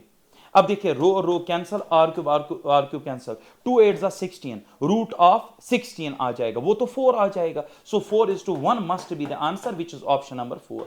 चलिए बेटा, If a pendulum falls freely, then its time period becomes infinity। बिल्कुल, टाइम पीरियड पेंडुलम जो होता है वो inversely proportional root of g होता है, वो inversely proportional to root of g होता है time period of simple pendulum की बात करें तो। यहां पे फ्रीली फॉल अगर हो रहा है तो आप जानते हैं फ्री फॉलिंग में जो जी इफेक्टिव होता है बेटा, जी इफेक्टिव वो जीरो हो जाता है, anything divided by zero is infinity. ये बिल्कुल सही कह रहा है, ठीक है। Free falling body has effective acceleration, बिल्कुल सही, पहला और दूसरा बिल्कुल सही है, और ये इसका रीजन भी है बेटा, effective acceleration of the falling, you can say freely falling body is equal to 0. If the frictional force is neglected and the girl bends her hands, initially girl is rotating on chair, I will decrease, I will increase। देखो बेटा, लड़की ने अपने हाथ फैलाए हैं और एक रोटेटिंग चेयर पे रोटेट कर रही है, गोल गोल घूम रही है। अच्छा, कोई एक्सटर्नल टॉर्क नहीं है, एंगुलर मोमेंटम कंजर्व रहेगी, L कांस्टेंट रहेगा, लेकिन L is equal to I omega. I और ओमेगा यहां पे कांस्टेंट नहीं रह रहा है क्योंकि आपने आर्म्स को फोल्ड कर रही है, moment of inertia change, omega change. I का क्या होगा फोल्ड करने से, mr², मास तो वही है, डिस्टेंस कम हो रही है, मोमेंट ऑफ इनर्शिया डिक्रीज हो रहा है, आई विल डिक्रीज, इतना सही है। इसने कहा आई विल इंक्रीज, गलत, आई इंक्रीज नहीं होगा। ओमेगा विल रिड्यूस, नो, अगर आई कम हो रहा है तो ओमेगा बढ़ेगा क्योंकि एल को कांस्टेंट रहना है, तो ये गलत, omega will remain constant, L will remain constant, option number first. The linear moment of the sphere of mass 2 kg varies with momentum देकर है बेटा, it's equal to 3t² plus 4, और हमें क्या निकालना है, it follows that the sphere has variable acceleration, velocity, वो ये चीजें। हमें एक बॉडी की मोशन कैसे पता चलती है, कौन सी है, यूनिफॉर्म है, यूनिफॉर्म एक्सेलरेटेड है, नॉन यूनिफॉर्म एक्सेलरेटेड है, एक्सेलरेशन से। तो यहां से एक्सेलरेशन का बंदोबस्त कर दो, मोमेंटम देकर निकालो बेटा फोर्स, फोर्स से निकालो एक्सेलरेशन। जरा फोर्स कैसे आएगा, we know force is equal to rate of change of momentum. अगर मैं इसकी डिफरेंशिएशन करूं 60 आ जाएगा, 4 की 0 और इसकी 60 आएगा। एक्सेलरेशन किसके बराबर का बेटा, फोर्स बाय मास 60, मास कितना है बेटा, mass of the body is 2, तो यहां पे आ जाएगा 3t। अब एक्सेलरेशन यहां पे किसकी फंक्शन बन गई सर, टाइम की, so it's a variable acceleration वाली मोशन, वेरिएबल एक्सेलरेशन। कांस्टेंट एक्सेलरेशन गलत, वो तब अगर ये सिर्फ 6 आता या 3 आता, कांस्टेंट स्पीड रह ही नहीं सकती, एक्सेलरेशन है, कांस्टेंट वेलोसिटी नहीं हो सकती। चलो बेटा आगे, circular plate rotating about its axis with angular speed omega is placed lightly without translational push on a perfectly frictionless surface. The radius of the disk is r. Let VA, VB and VC be the magnitudes of linear velocity of the points A, B and C on the disk as shown then। देखिए बेटा, एक disc है, ये rotate कर रही है और आपने इसको बिल्कुल जब ये रोटेट करती है स्मूथ सरफेस पे जस्ट आपने ड्रॉप किया, अब इसको ट्रांसलेशनल आपने धक्का दिया नहीं, दैट मींस फ्रिक्शनलेस सरफेस पे ये अब सिर्फ रोटेशनल मोशन करेगी। अगर ये रोटेशनल मोशन करेगी तो इसके पास VCOM कितना होगा सर, 0 होगा। इसके पास जो भी वेलोसिटी होगी, याद रखिए अगर आप किसी भी चीज की बात, किसी भी पॉइंट की बात करें, वो एंगुलर वेलोसिटी होगी। एंगुलर वेलोसिटी को दूसरा तरीका है लिखने का, टेंजेंशियल वेलोसिटी। और टेंजेंशियल वेलोसिटी बेटा डिफरेंट पॉइंट्स की सेम नहीं होती है, वो डिपेंड करता है वो पॉइंट कितना दूर है बेटा फ्रॉम द सेंटर, यानी आर पे। Tangential velocity velocity of centre of मास नहीं है, टेंजेंशियल वेलोसिटी होती है ओमेगा का दूसरा रिप्रेजेंटेशन। याद रखिए इस केस में VCOM इज 0, जो भी है वो ओमेगा, ओमेगा को दूसरा तरीका लिखने का है VT, टेंजेंशियल वेलोसिटी। और टेंजेंशियल वेलोसिटी डिफरेंट पॉइंट्स की सेम नहीं होती, ओमेगा सारे पॉइंट्स की सेम होगी, सारे पॉइंट्स का ओमेगा सेम, मगर VT अलग अलग, वो डिपेंड करेगा कौन कितना दूर है सेंटर से। तो देख लो कौन कितना दूर है, A और B सेम डिस्टेंस दूर है, R और R, तो इन दो की टेंजेंशियल वेलोसिटी सेम है। C नजदीक है बेटा O के, तो इसकी टेंजेंशियल वेलोसिटी कम होगी, तो ऑप्शन नंबर 3 करेक्ट है। VA is equal to VB greater than VC, क्योंकि VC पॉइंट पे जो है टेंजेंशियल वेलोसिटी कम होगी। VCOM इस केस में जो है बेटा याद रखें 0 होगा। चलिए नेक्स्ट क्वेश्चन पे, torque of a force acting on a point this about an axis in the xy plane whose equation is about an axis. देखिए बेटा, about an axis से बेहतर होता अगर ये लिखता along the axis which is given by the equation this. चले कोई बात नहीं, about an axis भी मैं इस क्वेश्चन का आपको मतलब समझा देता हूं, बात सिंपल है. फोर्स लग रहा है, फोर्स की इक्वेशन देकर है 2i कैप, इसका मेथड मैं बताऊंगा यहां पे 3j कैप, ये फोर्स है, इसमें कोई परेशानी बिल्कुल भी नहीं है. उस पॉइंट पे जिसके कोऑर्डिनेट्स है 1, 0, 3, इस पॉइंट पे ये लग रहा है बेटा फोर्स. ठीक, अब मुझे पहले बताओ इसका टॉर्क कितना, कैसे कैलकुलेट करेंगे. तो हम लेंगे बेटा रेफरेंस यहां पे 0, 0, उसको ज्वाइन करेंगे तो यहां से r आ जाएगा. r क्रॉस f हमें देगा बेटा ये चीज टॉर्क, बट r नहीं देकर है बल्कि इस पॉइंट के कोऑर्डिनेट्स है. तो बेटा r निकाला जा सकता है फाइनल कोऑर्डिनेट माइनस इनिशियल. तो यहां पे 1i cap plus 0j cap plus 3k cap आपका बन गया बेटा r. पहले आपको r डेवलप करना है. आपको जिस पॉइंट पे फोर्स देकर है बेटा उस पॉइंट का r देकर नहीं है, पोजीशन वेक्टर देकर नहीं है, कोऑर्डिनेट्स देकर है. तो कोऑर्डिनेट से मैंने बना दिया पहले उस पॉइंट का पोजीशन वेक्टर. सर मैंने टॉर्क निकाली. अब देखो प्रॉब्लम यहां से आगे शुरू होती है.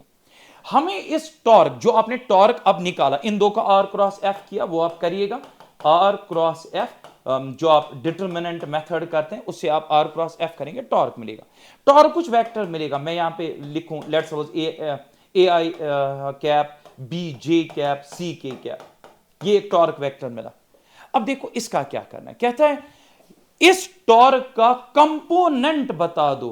कहां से सर, कहां से? Along the line. बता, अलोंग द लाइन जिसकी इक्वेशन देकर. तो यहां पे एक लाइन की इक्वेशन देकर है. इस टॉर्क का वहां से बता दो कंपोनेंट कितना है. पहले ये बता दो, अगर ये लाइन है और ये इसकी इक्वेशन है y is equal to 3x, y is equal 3x, पहले मैं ये बता दूं इसका मैं कैसे बना दूं वेक्टर फॉर्म इस वाली इक्वेशन का y इज इक्वल 3x. बेटा आप एक काम करिए, आप इसके कोऑर्डिनेट्स फॉर एग्जांपल इनिशियल जो है x इज इक्वल 0 कर दो, तो y वहां पे कितना है सर, अगर x 0 कर दूं तो y भी 0 बनेगा.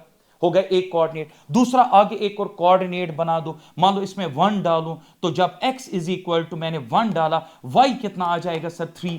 तो मैंने उस लाइन की जिसकी इक्वेशन देकर है, मैंने उसके दो डिफरेंट आप कह सकते जगहों पे मैंने कोऑर्डिनेट्स निकाले.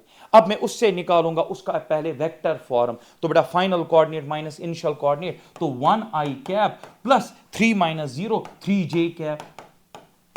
ये उस लाइन की बेटा इक्वेशन है. और इसको मैं किससे रिप्रेजेंट करूं? एल वेक्टर से. For example it is you can say ना it's a vector along that line जिसकी इक्वेशन देकर थी. आ गया समझ? अब हमें टॉर्क जो हमने निकाला था उसका कंपोनेंट निकालना है, यहां से कितना, यहां से कितना. सो that means now I have two vectors. एक तो मेरे पास टॉर्क का वेक्टर है, एक मेरे पास एल का वेक्टर है. एल कौन सा वेक्टर है? Along the equation of the line, जिस लाइन की इक्वेशन देकर है बेटा वो चीज है.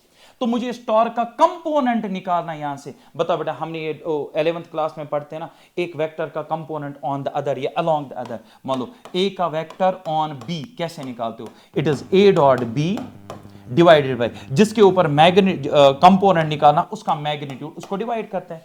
सिमिलरली टॉर्क का कंपोनेंट यहां से, तो आप करेंगे टाउ डॉट एल वेक्टर और divided by magnitude of L vector, वो देगा बेटा component of torque along L vector. L vector कहां से? एल वेक्टर है बेटा उस लाइन से जिसकी इक्वेशन देकर. तो बेटा जब आप ये करेंगे, सॉल्व करेंगे, क्योंकि थोड़ा सा मैथमेटिकली रायते की तरफ फैलेगा. First I have to calculate torque. वैसे मैंने आधे से ज्यादा क्वेश्चन खुद ही सॉल्व करके दिया, एल मैंने आपको निकाल के दिया. Just you have to find the torque और फिर करना उन दो का dot divided by the magnitude of L. That will give me option number first 9 divided by √10. वो आप चेक करेंगे and that will the answer. Move on to question. From a circular disc of r and 9m, एक circular disc है, इसकी radius बच्चे है r, ठीक है, और इसका मास है 9m, m नहीं है 9m है. Small disc of mass m and radius r/3 is removed concentrically. हमने इतनी वाली डिस्क रिमूव कर दी, इसका मास है इस छोटी वाली डिस्क का m और इसकी रेडियस है बच्चे r/3 और हमने इसको कोसेंट्रिकली मतलब बीच में से ये डिस्क को रिमूव किया है. The moment of inertia of the remaining about an axis perpendicular to the plane passed through the center. देखो क्या कहता है, कहता है इस वाली एक्सिस पे। अब बताओ मोमेंट ऑफ इनर्शिया किसका? रिमेनिंग का। तो मैंने ये क्वेश्चन आई थिंक दूसरा कि तीसरा क्वेश्चन था, रिमेनिंग का moment of inertia about the axis, for example z, जिसकी ये बात करें about the passing through the centre, z will be equal moment of inertia of the total disc minus moment of inertia of removed section. लेकिन याद रखिए सबकी axis रहेगी same. बता total moment of inertia M R square by 2, लेकिन वो 9m है, m radius उसकी कितनी है, r, m are square divide by 2। ये हो गया टोटल का moment of inertia about z axis.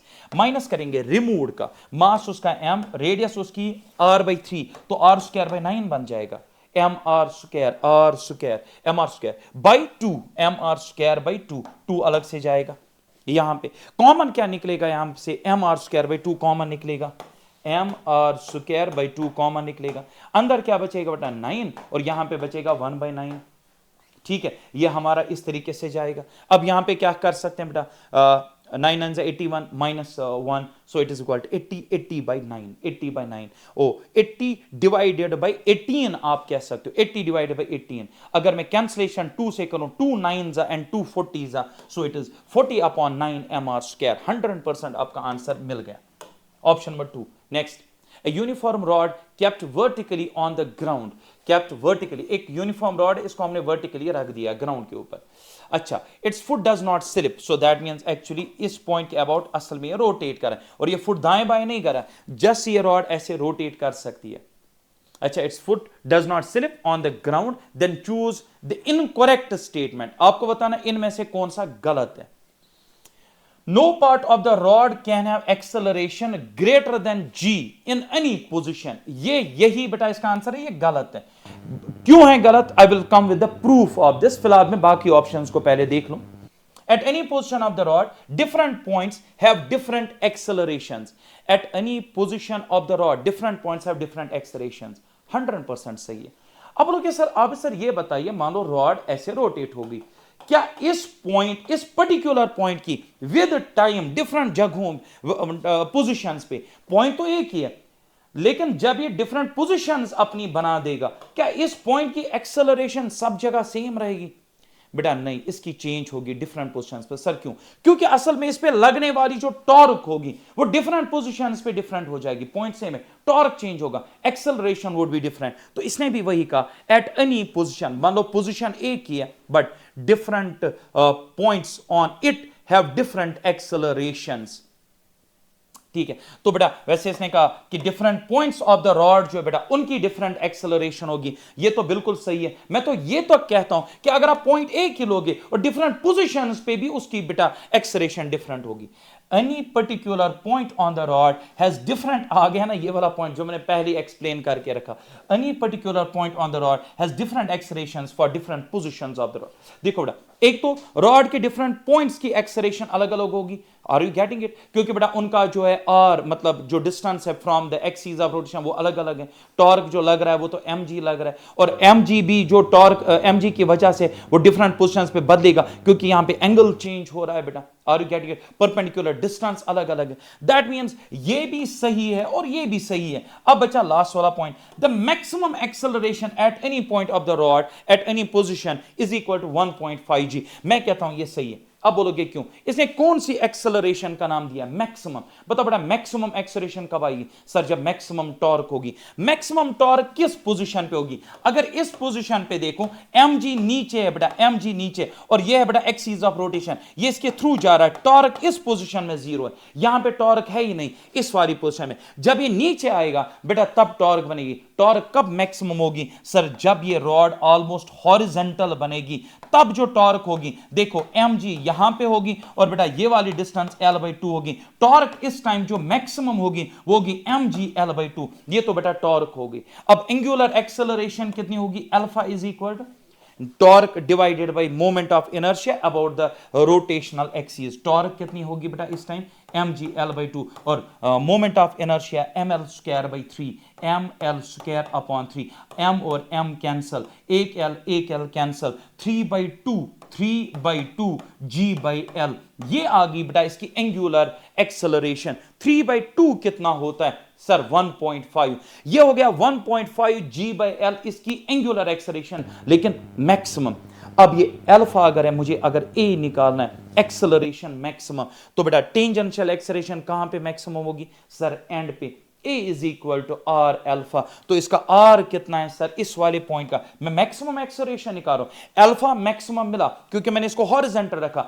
ए कहां पे, टेंजेंशियल कहां पे मैक्सिमम होगा? जो एंड सबसे दूर होगा तो उसकी टेंजेंशियल होगी आर अल्फा, आर उसका एल है, और अल्फा मैंने निकाला 1.5 g by L, L L cancel 1.5 g. तो पता चला मैक्सिमम एक्सेलरेशन 1.5 जी है, बिल्कुल सही है। अब मुझे एक चीज बताओ, ये तीन बिल्कुल सही है, तो बताओ पहला क्या है गलत? अब आप ये समझ सकते हो पहला गलत क्यों है। No part of rod can have acceleration greater than g. जरा बताओ इस एंड की एक्सेलरेशन कितनी मिली? 1.5, 1.5 गुना ज्यादा जी से। ये कह रहा था नो पार्ट हैज दिस। नहीं बेटा, हो सकती है जी से ज्यादा हो सकती है। इसके लिए आपको पता है, I am feeling suffocated right now, क्योंकि मैं आपको उतनी बातें यहां पे नहीं बोल सकता हूं जितनी असल में ये क्वेश्चन डिजर्व करता है। और इसके लिए क्लास वर्क जो होता है वो बहुत इंपॉर्टेंट होता है। यहां तो मैं समराइज कर रहा हूं, I am not comfortable at all in discussing these numericals because actually a pool of knowledge is required to solve these numericals, and यहां पे शॉर्ट में बोलना ऐसे अच्छा नहीं लग रहा है। टॉर्क डिफरेंट पोजीशंस पे डिफरेंट क्यों है, तो ये आपको समझना पड़ेगा। टॉर्क mg की वजह से पहली बात है लग रही है, और जब डिफरेंट पोजीशंस होंगी बेटा तो जो परपेंडिकुलर डिस्टेंस है वो बदल रही है, that's why torque is different, accelerations are different. Horizontal position पे जो डिस्टेंस होती है बेटा वो l/2 हो जाएगी, उसका कोई कंपोनेंट इन्वॉल्व नहीं होगा, that's why torque would be maximum. अब यहां पे इतना टाइम नहीं है मैं आपको इतना टाइम यहां पे दे सकूं, जितना हो सकता है I try my best. With reference to the figure of the cube of edge A and mass m, choose the correct option O। ठीक है, O is the center of the cube। ये जो O यहां पे देकर है बेटा वो है सेंटर ऑफ द, वैसे O यहां पे नहीं है, ऊपर कहीं है या कहां पे है? हाँ जी, इसको मान लीजिए this point O is the center of the cube, और यहां पे तीन कोऑर्डिनेट्स बना के सेंटर ऑफ क्यूब से जा रही है x, y एंड z। इतना आया समझ? ठीक है, अब ध्यान से सुनो क्या कह रहा है। The moment of inertia of the cube about the z axis is I z is equal to ix plus I y। ये पैरेलल एक्सिस थ्योरम है, पैरेलल एक्सिस नहीं, परपेंडिकुलर एक्सिस थ्योरम है। परपेंडिकुलर एक्सिस थ्योरम वैलिड नहीं है 3 dimension के लिए, perpendicular axis theorem is valid only for laminar objects. तो ये तो बिल्कुल गलत है, you are applying right concept at wrong place. Perpendicular axis theorem valid ही नहीं है। The moment of inertia about z dash axis, अब बताओ ये z डैश एक्सिस कौन सी? ये वाली जो इसके इस एज से पास हो रही है, is equal to iz। iz कहां से बेटा? iz है बेटा सेंटर ऑफ द क्यूब से, सेंटर ऑफ क्यूब से जो एक्सिस जा रही है वो है iz प्लस ma²/2। बिल्कुल सही है, ये बेटा सही है सर। क्यों बेटा? सेंटर ऑफ क्यूब, ध्यान से सुना बेटा, सेंटर ऑफ क्यूब से ये एक्सिस जा रही है और ये जा रही है बेटा इस एंड से, इनके बीच में जो डिस्टेंस होगी बेटा that would be the half of the diagonal length of the face। यहां पे थोड़ा ज्योमेट्रिकली मैं कैसे दिखाऊं, मैं आपको यहां पे थोड़ा सा बताने की कोशिश जरूर कर सकता हूं, समझिएगा मेरी बात। ये वाली एक्सिस कहां से जा रही है पहले समझो, ये सेंटर ऑफ क्यूब से जा रही है, ठीक है। इस वाली एक्सिस पे मोमेंट ऑफ इनर्शिया निकालना है। क्या हम पैरेलल एक्सिस थ्योरम लगा सकते हैं? हां जी। हमें सिर्फ इनके बीच में क्या चाहिए सर? Perpendicular distance. जरा इसका नीचे वाला फेस को मैं हाईलाइट करूं, दिस द बॉटम फेस। अब मुझे बताओ इस वाली एक्सिस और इस वाली एक्सिस के बीच में जो परपेंडिकुलर डिस्टेंस है, आपको नहीं लगता है वो इस फेस का हाफ ऑफ द डायगोनल है, और हाफ ऑफ डायगोनल होता है a/√2। a/√2 का स्क्वायर कर बेटा a²/2 आएगा। तो बेटा इस एक्सिस पे मोमेंट ऑफ इनर्शिया बराबर होगा इस सेंटर ऑफ एक्सिस पे moment of inertia plus m, और इसका जो फेस है नीचे वो तो ऐसे एक आप कह सकते हो एक स्क्वायर है, और उसका जो डायगोनल है वो a/√2 है। So the perpendicular distance between the two axis is definitely a/√2, और उसका क्योंकि ma² आएगा मतलब md² डिस्टेंस, और डिस्टेंस है बेटा a/√2 का स्क्वायर, तो बिल्कुल ये सही है। The moment of inertia of the cube about the y axis is, y axis कहां से भाई? y एक्सिस, अच्छा इस वाली एक्सिस पे, ठीक है, इज इक्वल टू iz, ठीक है, iz, ठीक है। पहले जैसे इसने बोला ना iz, बात खत्म, परपेंडिकुलर लगा रहा है, गलत, परपेंडिकुलर नहीं लग सकता। ix is equal to iy, सवाल ही पैदा नहीं होता है। चलो बेटा next. The cord of negligible mass is wound round the rim of flywheel disc of mass 20 kg and radius this. A steady pull of 25 Newton is applied on the cord as shown in figure. The flywheel is mounted on the horizontal axis with frictionless bearing. Compute the angular acceleration of the wheel. हमें निकालना है इसका angular, और ये देखिए ये वाला question class में मैं इसमें शॉर्टकट बताता हूं. देखो बेटा मैं कैसे एंगुलर एक्सेलरेशन निकालता हूं. So I used to add some knowledge. यहां पे मैं आपको सिंपली बोल सकता हूं एंगुलर एक्सेलरेशन होगा net torque divide by net moment of inertia. ये अब वहां पे हम दिखाते हैं टॉर्क असल में किसकी कैसे कैलकुलेट करेंगे. नॉर्मल का टॉर्क क्यों जीरो हो जाएगा, इसकी टॉर्क कैसे लिखी जाएगी. बट यहां पे मैं सिंपली बता रहा हूं. बताओ फोर्स कितना लग रहा है 25 न्यूटन. इस पॉइंट पे टॉर्क निकालनी है. What is the perpendicular distance r. तो टॉर्क यहां पे बन जाएगी 25 मल्टीप्लाइड बाय r. ये बनेगा force into force r divide by the net moment of inertia. वो तो बेटा इसी डिस्क का है. Disc it's a flywheel, it's a disc mr²/2. Mass देकर है बेटा mr²/2. Just solve it, it will give me the alpha. निकालना क्या है mounted on the compute the angular acceleration. तो बेटा ये इसका आंसर हो गया. यहां पे एक आर कटेगा, ठीक है. 2 जाएगा ऊपर, वो बन जाएगा 50 divided by M R. 50 divide by M R. M भी देखकर है आर भी देखकर. Once you solve you will come 12.50. बात खत्म, बहुत आसान. Match the following this with this. ठीक है. Circular disc of radius R about an axis passing through the diameter. पहले मैं ये बता दूं ये क्या चीज है. यहां से ऑब्जेक्ट देख रहे हैं उनका मोमेंट ऑफ इनर्शिया. सही फॉर्मूला कौन सी है. सर्कुलर डिस्क है. हां जी सर्कुलर डिस्क है. किस एक्सिस पे. About and passing through the diameter. यहां से बेटा सर्कुलर डिस्क के बीच में से अगर मैं परपेंडिकुलर डालूं ऐसे होता है mr²/2, लेकिन डायामीटर इक्वल होता है mr²/4. mr²/4. तो a का तो 1 आ जाएगा. बिल्कुल सही, a का 1 आ जाएगा. a का 1 कहां पे, पहले में नहीं है लास्ट में नहीं. अब अच्छा दो सही दे रहे हैं. दूसरे से क्लियर होगा. Hollow cylinder of radius R about an axis passing through the axis. Hollow cylinder about an axis passing through the axis. बेटा इस एक्सिस पे वही होगा हॉलो सिलेंडर का जितना एक रिंग का होता है mr². तो b का 2 आएगा. तो दूसरा ऑप्शन सही आएगा. 1 2 3 4 फिर खुद सही हो जाएगा. Next question. If the law of gravitation instead of being inverse square law becomes inverse cube law, then ध्यान से सुन बेटा planets will have elliptical orbits. ना ध्यान से सुन. देख बेटा elliptical orbits जब आप कहते हो ना, when you say elliptical orbit, ये तब होते हैं elliptical orbits जब t² is directly proportional to a cube. और ये t² is directly a cube तब आता है जब f is inversely proportional to a², मतलब r². ये तब होता है.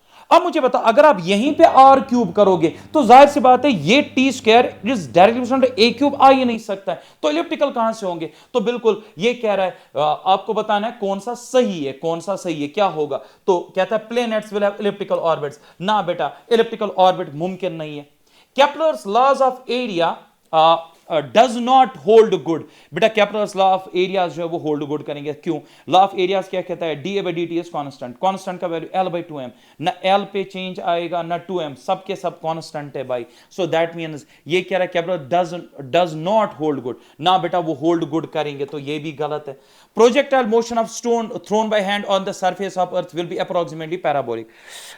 फोर्स इनवर्स a क्यूब हो रहा है. मुझे एक चीज बता, फोर्स के a क्यूब होने से क्या फोर्स वेरिएबल बनेगा. क्या एक्सेलरेशन जो है एक्सेलरेशन ड्यू टू ग्रेविटी क्या वो वेरिएबल हो जाएगी. नहीं, एक्सेलरेशन ड्यू टू ग्रेविटी अब भी कांस्टेंट और पैराबोलिक पाथ अब भी है. तो ये बिल्कुल सही कह रहा है कि प्रोजेक्टाइल जो आप थ्रो करोगे वो अब भी पैराबोलिक पाथ ही अप्रोक्सीमेटली पैराबोलिक पाथ पे ही चलेगी. बिल्कुल सही है. There will be no gravitational force inside us. क्यों नहीं होगा भाई, होगा, आराम से होगा. ग्रेविटेशनल फील्ड आपने a क्यूब कर दिया इंस्टेड ऑफ, मतलब r क्यूब कर दिया इंस्टेड ऑफ r². तो बेटा इंटेंसिटी पे फर्क क्यों नहीं पड़ेगा, सॉरी जीरो क्यों बनेगी. ये कह रहा है there will be no gravitational force inside the sphere of uniform density. मान लो अर्थ है, ये अर्थ है. अब अगर आप इनवर्स क्यूब अप्लाई करते हो, ये कहता है यहां पे फोर्स ही जीरो हो जाएगा. इसके अंदर जीरो क्यों हो जाएगा, फोर्स तो रहेगा. ठीक है, तो दैट मींस इसका जो सही है बेटा, ये तो इसने गलत कहा कि नहीं. हाँ जी, ऑप्शन नंबर 3 रहेगा कि प्रोजेक्टाइल का पाथ जो है वो रहेगा आपका बेटा, पहले भी पैराबोलिक था अब भी पैराबोलिक रहेगा. हाँ जी. Planets will have elliptical orbits. ना बेटा अब प्लैनेट्स इलिप्टिकल नहीं होंगे. इलिप्टिकल का ये क्राइटेरिया है t² डायरेक्शन a क्यूब, जहां है वहां पे इलिप्टिकल और यहां पे वैलिड नहीं है. Kepler's laws of area does not hold good. बेटा capital law of area da by dt is equal to L by 2m, that's constant. Force के चेंज करने से ना L चेंज ना 2m चेंज, वो बेटा बिल्कुल सही। चल, the escape velocity of the body from the earth is ve if the radius of earth contracts 1/4 of its value keeping the mass same। escape velocity, ये कौन सा क्वेश्चन है? escape velocity होता है root of 2gme divided by re। कहता है मास को रखो सेम, तो g तो ऑलरेडी कांस्टेंट है, 2 ऑलरेडी कांस्टेंट है, सिर्फ रेडियस को क्या कर रहा है, जरा देखो रेडियस क्या कर रहा है। If the radius of earth contracts 1/4, तो नई रेडियस 1/4 हो गई बेटा, तो बेटा आपकी जो एस्केप वेलोसिटी वो तो डबल हो जाएगी, क्योंकि 4 ऊपर आएगा, रूट से बाहर जाएगा, 2 टाइम्स बन जाएगा, सो that means double. Figure shows A satellite, कितनी बार हम सैटेलाइट मोशन में पढ़ा देते हैं। Kinetic energy is always positive. पहला वाला ग्राफ ऊपर वाला ए जो है वो काइनेटिक एनर्जी का, नीचे वाला जो ग्राफ है वो पोटेंशियल एनर्जी का, और जो बीच में ग्राफ होता है वो टोटल एनर्जी का होता है। टोटल एनर्जी कम नेगेटिव होती है बेटा in comparison to the potential energy, इसलिए थोड़ा ऊपर बनता है। तो यहां पे चेक कर लो कौन सा क्या ऑप्शन नंबर सही है, 2, option 2, A and B are kinetic, A and B are kinetic and potential, and C is the total energy of the satellite. बिल्कुल theoretical question. The potential energy of the satellite is given as, potential energy इसने दी है बेटा lambda times kinetic energy. आपको lambda का value बताना है। अगर आपको याद हो हम एक रिलेशन यूज करते हैं बेटा, gravitational field which is a central field, we use a relation, the potential energy and the kinetic energy and the total, the relation is kinetic energy is mod of potential energy by 2 is equal to mod of total energy, and we use to say mod, क्यों ये दो negative ये हमेशा positive. तो मुझे बताओ potential energy kinetic के साथ कैसे जुड़ी है, ट्वाइस ऑफ काइनेटिक। और लेकिन एक चीज है, काइनेटिक तो प्लस होता है, तो पोटेंशियल के लिए तो माइनस आना चाहिए, तो -2 अगर मैं मल्टीप्लाई करूं काइनेटिक को तब पोटेंशियल बनेगा, सो -2 is the lambda value of that. A string of negligible thickness is wrapped several times around a cylinder kept on a rough horizontal surface. A man standing at a distance of L from the cylinder holds one end of the string and pulls the cylinder towards him. There is no slipping anywhere. The length of the string passed through the hand of the man while cylinder reaches his hand. ध्यान से सुनिएगा बेटा, देखो यहां पे ये cylinder है और यहां से यहां तक जो लेंथ ऑफ स्ट्रिंग है वो L है। आदमी इस स्ट्रिंग को अपनी तरफ खींच रहा है। अब क्या बोल रहा है कि जब ये सिलेंडर इसके पास पहुंचेगा, देखो बेटा यहां पे क्या कह रहा है लास्ट वाली line, there is no slipping, the length of the string passed through his hand. String वो कितनी खींचेगा, स्ट्रिंग को कितना आप कह सकते हो पीछे जो है वो छोड़ देगा, कितना अपने पास स्ट्रिंग को खींचेगा, सो दैट क्या होगा, while the cylinder reaches his hand, जब तक कि सिलेंडर उस तक पहुंचेगा। तो आपको बताना है स्ट्रिंग कितना जो है उसको खींचना पड़ेगा ताकि सिलेंडर उसके पास आए। पहले मैं एक चीज बताऊं, अगर स्ट्रिंग की वेलोसिटी है बेटा, ध्यान से सुन, स्ट्रिंग जिस वेलोसिटी से वो इसको खींच रहा है वो v है। ध्यान से सुना बेटा, हम जानते हैं बेटा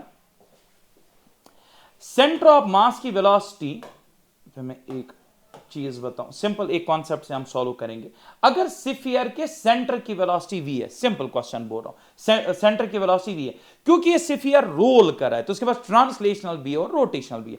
टॉप एंड की वेलोसिटी आप जानते होंगे 2v होगा, 2v होगा। इसका मतलब होगा जिस रफ्तार से सिलेंडर उसकी तरफ आएगा बेटा वो ट्वाइस होगा।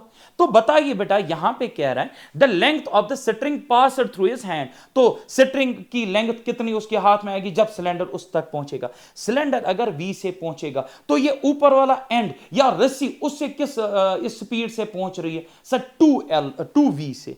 सिलेंडर का सेंटर ऑफ मास आगे बढ़ रहा है v से, तो top end of the cylinder या स्ट्रिंग की बात करो तो वो भी तो 2v है। तो मुझे बताओ टाइम t अगर लगा स्ट्रिंग को उस तक पहुंचना तो t ये भी है, t ये भी है, तो बताओ इसने सिलेंडर ने कितनी डिस्टेंस की होगी ट्रेवल और स्ट्रिंग ने कितनी। तो अगर सिलेंडर का सेंटर ऑफ मास देखो आगे कितना चला, वो L चला, और मुझे बताओ बेटा जो स्ट्रिंग है उसकी वेलोसिटी कितनी है 2v, तो स्ट्रिंग की कितनी लेंथ इसमें आ जाएगी twice of the L, so that means 2L is the answer.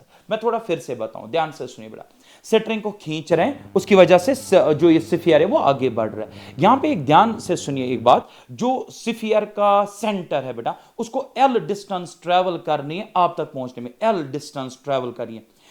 और एल डिस्टेंस वो ट्रैवल कर रहा है विद स्पीड v मान के चलो। स्ट्रिंग जिस वेलोसिटी से आपके हाथों में आ रही है वो 2v स्पीड से आ रही है। तो अगर सेंटर ने l डिस्टेंस ट्रेवल की तो स्ट्रिंग कितनी डिस्टेंस आपके हाथों में ट्रेवल की, 2 गुना, twice of that. So 2l is the answer. Hope कि आपको समझ में आया। चलिए बेटा next, a satellite is revolving around the earth if the universal gravitational constant g was decreasing uniformly with time for the satellite, the quantity that still remains constant। देखिए बेटा ये आपको कह रहा है जी हम हमेशा मानते हैं कांस्टेंट है, कहता है जी की शामत आएगी उसको चेंज करें। बताओ फिर भी कांस्टेंट क्या रहेगा, जिस पे जी डिपेंड करता है, जिन चीजों के इक्वेशंस में बेटा जी है, जिन इक्वेशंस में जी है वो चेंज होंगी और जिनमें जी नहीं है वो चेंज नहीं होगी। मुझे बताओ एंगुलर मोमेंटम को जी के साथ क्या लेना देना, सर कोई नहीं। अब ध्यान से देखो, वेट में फोर्स है, फोर्स में जी है। रेडियस जो आता है बेटा जब हम ग्रेविटेशनल फोर्स को सेंट्रीपिटल के साथ ज्वाइन करते हैं, ग्रेविटेशनल आ गया मतलब जी आ गया, शामत आ गई। टेंजेंशियल स्पीड और टेंजेंशियल स्पीड फिर भी वही आ गया mv²/r जो आप करते हो बेटा। सो उसमें फिर से आप ग्रेविटेशनल फोर्स को रिलेट करोगे एज सेंट्रीपिटल फोर्स। तो जहां जहां ग्रेविटेशनल फोर्स आया वहां वहां बेटा जी चेंज होगा और जी चेंज होने से बेटा वो चेंज हो जाएंगे। But angular momentum has to do nothing with this. Option number D, angular momentum को कोई फर्क नहीं पड़ेगा कैपिटल जी के चेंज होने से। AB and CD are two identical rods, each of length L and mass M, are joined to form a cross। ये दो rods हैं perpendicular to each other, इन्हें क्रॉस बना दिया। मोमेंट ऑफ इनर्शिया निकालना है अबाउट दिस एक्सिस XY। मुझे पहले एक चीज बताओ, जरा AB वाली रॉड देखो, AB वाली रॉड और ये XY एक्सिस पे बताओ इसका मोमेंट ऑफ इनर्शिया कितना होगा। अगर ये परपेंडिकुलर होती तो ml²/12, क्योंकि ये स्लांटिंग है तो it is ml²/12 into sine square theta. बताओ थीटा कितना है बेटा, ये बाइसेक्ट करा है मतलब 45, साइन ऑफ 45 1/√2, स्क्वायर कर 1/2। तो बताओ इस रॉड का मोमेंट ऑफ इनर्शिया इस स्लांटिंग एक्सिस पे कितना, सर ml²/12 तो ऑलरेडी है और यहां से जनरेट होगा साइन स्क्वायर ऑफ 45 से 1/2। बता इस रॉड के लिए बिल्कुल भी यही है स्लांटिंग एक्सिस, उसका भी यही आएगा तो उसका आएगा ml²/12 और साथ में उसमें आएगा 1/2। टोटल मोमेंट ऑफ इनर्शिया इन दो को ऐड कर दो बेटा, तो बेटा इतना प्लस इतना यहां पे जो है ट्वाइस हो जाएगा, 2 कैंसिल हो गया, ml²/12। Option number 1 would be correct. A point A is located on the rim of the wheel of radius r, which rolls without slipping along the horizontal surface with velocity v. The total distance traveled by A between the successive moments at which it touches the surfaces। बेटा ये एक जबरदस्त question है, मैं इसको थोड़ा सा justify करने की कोशिश करूं। मान लो ये हमारे पास एक क्या है बेटा, यहां पे लिखा है एक व्हील, लिखा है एक व्हील है, इसमें कोई भी एक पॉइंट लो, कोई भी एक पॉइंट आप ले सकते हो, ठीक है।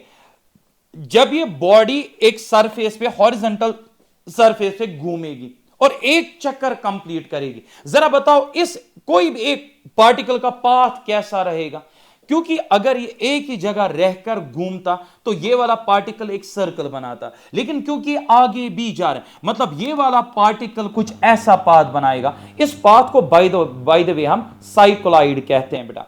तो जब ये वाला देखो पहले आपने रिम लिया, रिम पे कोई भी एक पॉइंट ड्रा करो, जब वो रिम आगे जाकर रोल करेगा उस पे कोई भी एक पॉइंट जो बेटा उसका पाथ साइक्लॉइड होता है। हमें साइक्लॉइड की लेंथ निकालनी है, that's my question. The length of the cycloid is, देखो कैसे निकालेंगे। सबसे पहले इस पॉइंट की स्पीड निकालिए, क्योंकि मुझे डिस्टेंस निकालनी है, स्पीड निकालिए। स्पीड कैसे निकालेंगे बेटा इसकी, हम इसकी जनरल एक्सप्रेशन पहले वो जो है हमें याद होता है एंट्रेंस में, speed of the rotating wheel, ठीक है।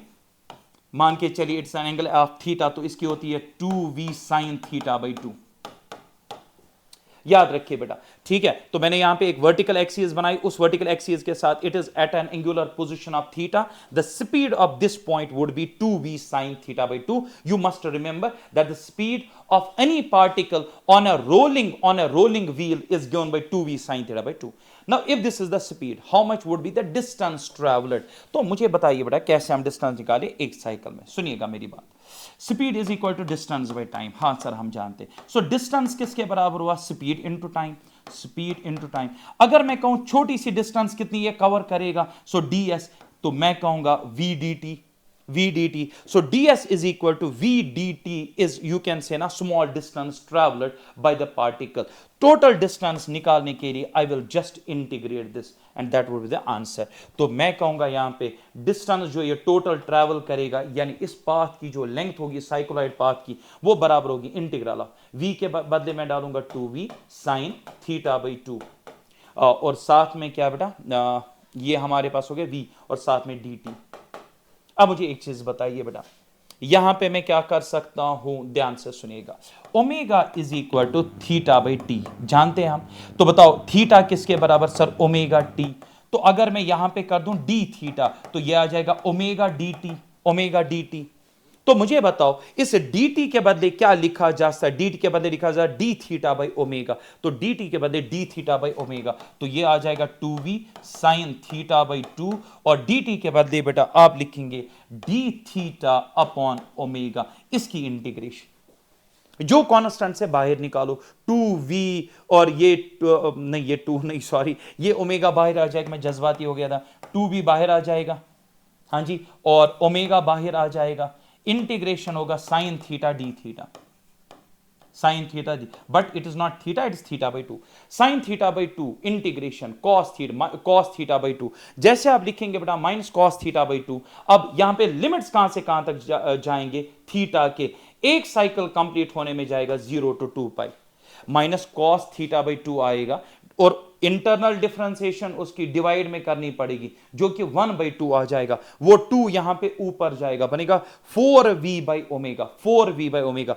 कॉस की बेटा यहां पे इंटीग्रेशन करेंगे, कॉस ऑफ थीटा की जो इंटीग्रेशन जब आप करेंगे upper limit minus lower limit, तो बेटा आपको आंसर मिलेगा, and the answer finally will come equal to 8r. लेकिन मैं आपको एक चीज बताऊं, आपको 8r नहीं मिलेगा, आपको इन टर्म्स आप मान के चलिए यहां पे जो आंसर मिला वो ओमेगा के टर्म्स में मिलेगा, लास्ट में ओमेगा के बदले v बाई कैपिटल R लिख दीजिएगा, तब आपको 8r इसका आंसर मिलेगा. तो मैंने सब कुछ यहां पे आपको दे दिया, you just need to solve this integral now, that's it. Sir ये 2 कहां से आया, बेटा साइन थीटा बाई 2 की जब आप इंटीग्रेशन करोगे वो कॉस थीटा बाई 2 है, लेकिन डिवाइड करना पड़ेगा by the internal differentiation of theta by 2, तो वो आ जाता है बेटा आपका 2, वो 2 यहां पे आएगा. चलिए move on to next question. Angular moment of particle moving in a straight line is always constant with respect fixed point. बिल्कुल सही है बेटा, एक पार्टिकल जो है बेटा अगर वो मूव कर रहा है मास m वेलोसिटी v, तो एक फिक्स्ड पॉइंट के विद रिस्पेक्ट इसकी एंगुलर मोमेंटम हम जानते हैं वो होता है mvr परपेंडिकुलर. ये कितना भी दूर क्यों ना जाए बट इसकी जो परपेंडिकुलर डिस्टेंस है that is going to remain constant, और एंगुलर मोमेंटम में डिस्टेंस नहीं है, it is perpendicular distance, that will remain always constant. Mass and velocity तो ऑलरेडी कांस्टेंट है, ये सही कह रहा है. Moment of inertia of body remain same irrespective of position of axis, गलत बेटा. मोमेंट ऑफ इनर्शिया दो तीन चीजों पे डिपेंड करता है, उनमें हम पहली बात कहते हैं by changing the position the distribution of mass will change and the moment of inertia will change, it says it will remain same, गलत. तो बेटा statement first correct and second गलत है बेटा. A particle of mass 10 kg is moving with a uniform speed of this in xy plane along the line of this. The magnitude of it is angular momentum about the origin is. ध्यान से सुनिए बेटा, एक particle है, इसकी speed देकर है, कहां से जा रहा है वो देकर नहीं है, बस ये देकर है कि जिस पाथ पे वेलोसिटी है, जिस लाइन पे वेलोसिटी, उस लाइन की इक्वेशन देकर है, और हमें निकालें एंगुलर मोमेंटम. अभी मैं समझा रहा था एंगुलर मोमेंटम तीन चीजों का प्रोडक्ट होता है, एम वी और आर नहीं, आर परपेंडिकुलर. मान लो ये लाइन है बेटा, दिस द लाइन जिसकी इक्वेशन है 3y is equal to 4x plus 10, ये उसकी इक्वेशन है बेटा. 3y plus is equal to 4x plus 10, ये उसकी इक्वेशन है, और ये हमारे पास ऑरिजिन है. पार्टिकल मूव कहां से करा है, ये पार्टिकल है तो ये यहां से मूव करा है, जो लाइन की इक्वेशन देकर बेटा along that line particle move कर रहा है विद वेलोसिटी v, पार्टिकल का मास m, और मुझे इसके एंगुलर मोमेंटम निकालनी है. बताओ एंगुलर मोमेंटम किस पे डिपेंड करेगा, मास मुझे पता है, स्पीड मुझे पता है, अब मुझे बस चाहिए r परपेंडिकुलर, मतलब perpendicular distance from the origin on the velocity vector. तो मुझे ये चाहिए, r परपेंडिकुलर चाहिए. तो मैं आपको बता दूं बेटा, ये हम एक्चुअली मैथमेटिक्स का यहां पे पोर्शन यूज हुआ है, आज का पेपर अच्छा खासा पेपर था. आर परपेंडिकुलर, अगर आपके पास इक्वेशन ऑफ लाइन देकर है, equation of line in the form of ax plus B Y plus C is equal to 0, और इक्वेशन ऑफ लाइन देकर है, और आप चाहते हो कि हम ओरिजिन से उस लाइन तक की परपेंडिकुलर डिस्टेंस निकालें, that means you need to find R perpendicular, there is a formula for that is mod of it is c divided by root of a square plus b square। ये बेटा formula है are perpendicular निकालने का। आइए ढूंढते हैं इसमें, यहां पे ax कितना आएगा, ये आएगा 4x प्लस 10 और minus 3y is equal to 0। अब मुझे यहां पे बताओ दो बेटा, इसको थोड़ा रीअरेंज करेंगे, 4x माइनस 3y प्लस 10 इज इक्वल टू 0। ये हमारा a, ये हमारा b, ये हमारा c। आ जाओ बेटा, c कितना है सर, 10 है, यहां पे डाल दो मैं 10, ठीक है 10 डाल दिया, divided by root of A square plus B square. A square कितना है बेटा 4 4 जा 16 एंड 3 3 जा 9, 4 4 जा 16 3 3 जा 9, ऊपर से बेटा मॉड 16 प्लस 9 कितना होता है, 16 प्लस 9 ये हो गया सर 25, 25 5 का हुआ, 5 2 जा 10, तो आर परपेंडिकुलर 2 आ गया। अब बताओ बेटा एम वी आर, मास कितना है सर 10, स्पीड कितनी है 6, और आर परपेंडिकुलर 2, 2 10 जा 20, 20 इंटू 6 120। तो आप ऑप्शन नंबर 4 जो है आपका 100% सही आएगा। मैं फिर से बता दूं, पार्टिकल की एक्चुअल वेलोसिटी की डायरेक्शन देकर नहीं थी, बल्कि बताया गया था पार्टिकल एक लाइन पे चल रहा है, जिस लाइन की इक्वेशन देकर है। मैंने मान लो ये लाइन है और इस पे पार्टिकल चल रहा है, उससे मेरा कोई लेना देना नहीं है। एंगुलर मोमेंटम के लिए 3 चीजें चाहिए, mass, magnitude of the velocity और डिस्टेंस फ्रॉम द ओरिजिन उस वेलोसिटी वेक्टर तक, उस वेलोसिटी वेक्टर तक, दिस वाज द लाइन। और यहां से मुझे चाहिए बेटा perpendicular distance, r perpendicular is equal to, formula याद रखिए, C divide by root of A square plus B square. ये तब इक्वेशन काम करती है जब आपको इक्वेशन ऑफ लाइन देकर और आपको आर परपेंडिकुलर निकालो। Move on. The gravitational potential energy of the body at a distance r from the center of earth is u, the weight of the body is। पहले बताओ gravitational potential energy from this at a distance of r कितनी होती है sir, minus G m divided by small r। बताओ बेटा wait किसके बराबर होता है सर, वो होता है minus G m1 m2 divided by r square, और यहां पे बन जाएगा ऐसे। अब मुझे बताओ अगर मैं इसमें से एक r अलग कर दूं तो बाकी क्या बचा, बाकी u बचा, तो u by r is the answer. Option number 2 is correct. If the altitude of the satellite is increased by n times the radius of Earth, then the orbital velocity will become। पहले ध्यान से सुनो बेटा, और दूसरा क्या है, if the radius of the orbit of satellite is increased by n times the radius of Earth, then the orbital velocity will become। पहले मैं आपको बताऊं, ये दोनों रिजल्ट्स हम बेटा मेंशन करते हैं एज स्टैंडर्ड रिजल्ट्स, ये आपको स्टैंडर्ड न्यूमेरिकल्स के फॉर्म में मिलेंगी। मैं आपको पहले बता दूं ये दोनों सही है, दोनों सही है। अब थोड़ा सा मैं आइडिया दूं, अगर आप चाहते हो क्या ऑर्बिटल वेलोसिटी होता क्या है sir, root of G M E divided by small R. R में क्या आएगा, आर में आएगा R E plus H, R E plus H, ये है बेटा h है ऑल्टीट्यूड, और ये बेटा रेडियस ऑफ अर्थ। अब जरा इस क्वेश्चन को देखो, if the altitude of the satellite is increased n times the radius of the earth, इसका मतलब है यहां पे h के बदले आपको n टाइम्स re करना है। द मोमेंट आप इसको n टाइम्स ऑफ re करोगे, re निकलेगा कॉमन, अंदर क्या बचेगा 1 प्लस n बचेगा, और बेटा रूट ऑफ दैट एक्चुअली, क्योंकि बाकी जो है बेटा रूट ऑफ GME और re है जो बेटा वो तो हमारी ऑर्बिटल वेलोसिटी है, और नीचे क्या बचेगा रूट ऑफ 1 प्लस n। तो देखो सही कह रहा है कि नहीं, सो ये हो जाएगा। तो ये तो मैंने अब डिराइव ही करके दिया, अब आपको कुछ करना नहीं है। फिर कहता है the radius of the orbit of the satellite, radius of orbit हुआ ये, अगर हम इसको n टाइम्स कर दें, तो पहले ये r था, अब हमने n टाइम्स किया, तो ऑर्बिटल वेलोसिटी सीधी सी बात है, अगर इसको n गुना बढ़ाओगे, रेडियस होती है बेटा सेंटर टू सेंटर तक, तो n टाइम्स बढ़ाओगे रूट ऑफ n। बिल्कुल बेटा सही है, दोनों डिराइव हो गए। चलिए बेटा next. A particle of mass is projected vertically upwards, uniform gravitational field Gx vertically downwards, ठीक है। The most appropriate graph of the magnitude of potential energy and the height far less than radius of Earth will be, अच्छा, taking assume u 0 on the surface of Earth। आराम से सुनो, आप इसको जानते हो del u mgh divided by जो actual expression होता है 1 plus H by are E, 1 plus H by R ये होता है, ठीक है। देखो मैं क्या बोल रहा हूं, ध्यान से सुनिएगा, ये होता है बेटा चेंज इन पोटेंशियल एनर्जी का actual expression mgh divided by 1 plus H by R E. अब ये कह रहा है कि h स्मॉल, h स्मॉल, अगर मैं h को स्मॉल करूं इनका पर, ये टर्म खत्म, तो बचेगा mgh। हां सर आ गए, mgh बचा।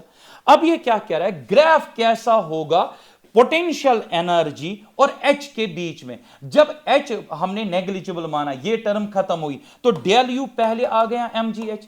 अब कह रहा है यू और एच में क्या ग्राफ है, अगर हम u at the surface of earth zero मान ले, डेल यू होता है चेंज इन पोटेंशियल एनर्जी। अब अगर सरफेस पे जीरो मानोगे तो डेल यू में एक वाला बन गया जीरो और फाइनल रहेगा u। तो u वर्सेस h का ग्राफ कैसा रहेगा sir, directly proportional to h raise power 1। So या आपका जो ग्राफ आएगा वो आएगा स्ट्रेट लाइन। पहले मैं बता दूं, डेल यू इसके बराबर होता है, ये तब लगता है जब हाइट अच्छी खासी हो। इसने h का बहुत कम है, तो h कम है तो ये वाली टर्म डिलीट, mgh आ गया।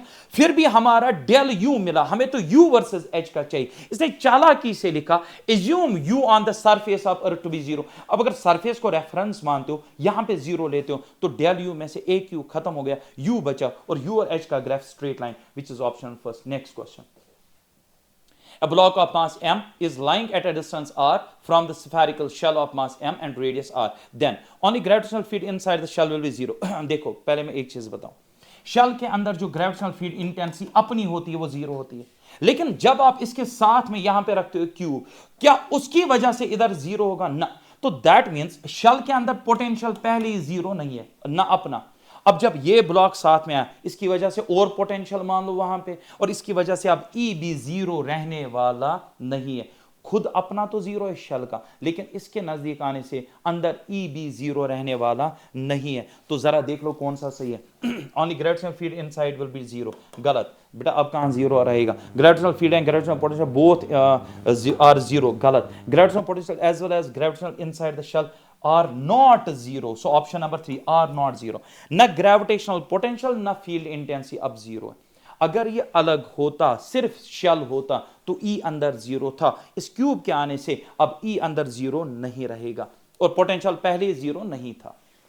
A point P R root 3 0,0 lies on the axis of ring mass m radius r। The ring is located in YZ plane, ठीक है। Small particle m starts from P reaches O under gravitational attraction only, its speed at O will be।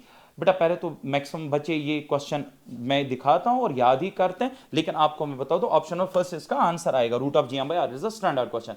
समझाता हूं, ये हमारी Y axis, ये हमारी Z axis, Y Z plane में हमारे पास एक रिंग है, और एक्स एक्सिस पे दूर कहीं पे एक पार्टिकल है जिसके कोऑर्डिनेट्स है r रूट 3, वहां पे एक पार्टिकल है छोटा सा, मान लो m। अच्छा, ये रेस्ट पे है, लेकिन ये रिंग इसको खींचेगी, जब खींचेगी इसकी वेलोसिटी बढ़ती जाएगी। कहता है जब ये पार्टिकल सेंटर पे पहुंचेगा वहां इसकी वेलोसिटी कितनी होगी। मैं इसको दिखाता हूं किस मेथड से, मैं आपके साथ शेयर करूं।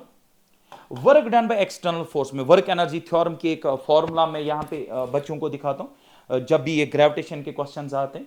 Work done by external force is negative of work done by conservative is equal to change in potential energy is equal to m del v, where del v is the change in potential, gravitational potential। अब ना ख्याल रखेंगे इस बात का, अगर external field ने work नहीं करा, जो कि यहां पे नहीं हो रहा है, यहां पे तो रिंग काम कर रही है, यहां पे सिर्फ कंजर्वेटिव है, तो डेल यू के बदले लिखा जा सकता है 1/2 of m v initial square minus 1/2 of m v final का स्क्वायर। तो डेल यू के बदले ये लिखा जा सकता है, it is not truly change in kinetic energy, it's initial kinetic energy minus final, ये तब जब ये गायब होगा। तो आप डेल यू के बदले ये लिख सकते हो, अगर ये लिख सकते हो, और क्या बचा फिर आगे m डेल v, ये बड़ा एक्सप्रेशन बचा। अब बताओ initially what was the kinetic energy, sir zero आएगा। ग्रेविटेशनल पोटेंशियल में चेंज, फाइनल जब ये सेंटर पे पहुंचा, इनिशियली जब ये यहां पे, पोटेंशियल फाइनल माइनस, हम जानते हैं बेटा किस पॉइंट पे कितना पोटेंशियल होता है, ग्रेविटेशनल पोटेंशियल होता है gm, आप जानते हैं बेटा minus gm divide by root of r square plus a square, वो फॉर्मूला जो है आप यूज करते हो। सो वो फॉर्मूला से हम यहां पे और यहां पे पोटेंशियल निकालेंगे, m से मल्टीप्लाई करेंगे चेंज इन पोटेंशियल, यहां से 1/2 m v स्क्वायर, m और m कटेगा और m माइनस माइनस भी कटेगा because gravitational potential is negative. आपको डायरेक्टली यहां पे 1 सेकंड में बेटा वेलोसिटी इस जगह पे मिल जाएगी एट द सेंटर, जस्ट इस जगह पे पोटेंशियल है, पोटेंशियल v इनिशियल और यहां पे हुआ बेटा v फाइनल। तो change in potential v initial minus v final, और यहां पे सिर्फ v फाइनल क्योंकि इनिशियल वेलोसिटी जीरो है। और ये सॉल्व करने के बाद gm by r root of Three particles each having mass 100 grams are placed on the vertices of an equilateral triangle 20 cm. The work done, अभी जो मैं बता रहा था, जरा देखो ये तीन पार्टिकल्स ऐसे इक्विलेटरल ट्रायंगल के, कितना वर्क लगेगा इस ट्रायंगल को ऐसा बनाने में। यानी पहले साइड्स थे कितने सेंटीमीटर के, जरा देखो 20 सेंटीमीटर, अब साइड्स है 40 सेंटीमीटर को। तो तीन मासेस इस छोटी ट्रायंगल में, इसको इधर पहुंचा, इसको इधर पहुंचा, इसको इधर, कितना वर्क लगेगा। अभी तो पढ़ाया मैंने expression, just I was telling you the expression, oh sorry, I was telling you the expression was work external is equal to, जरा इन दो टर्म्स को रिलेट करो।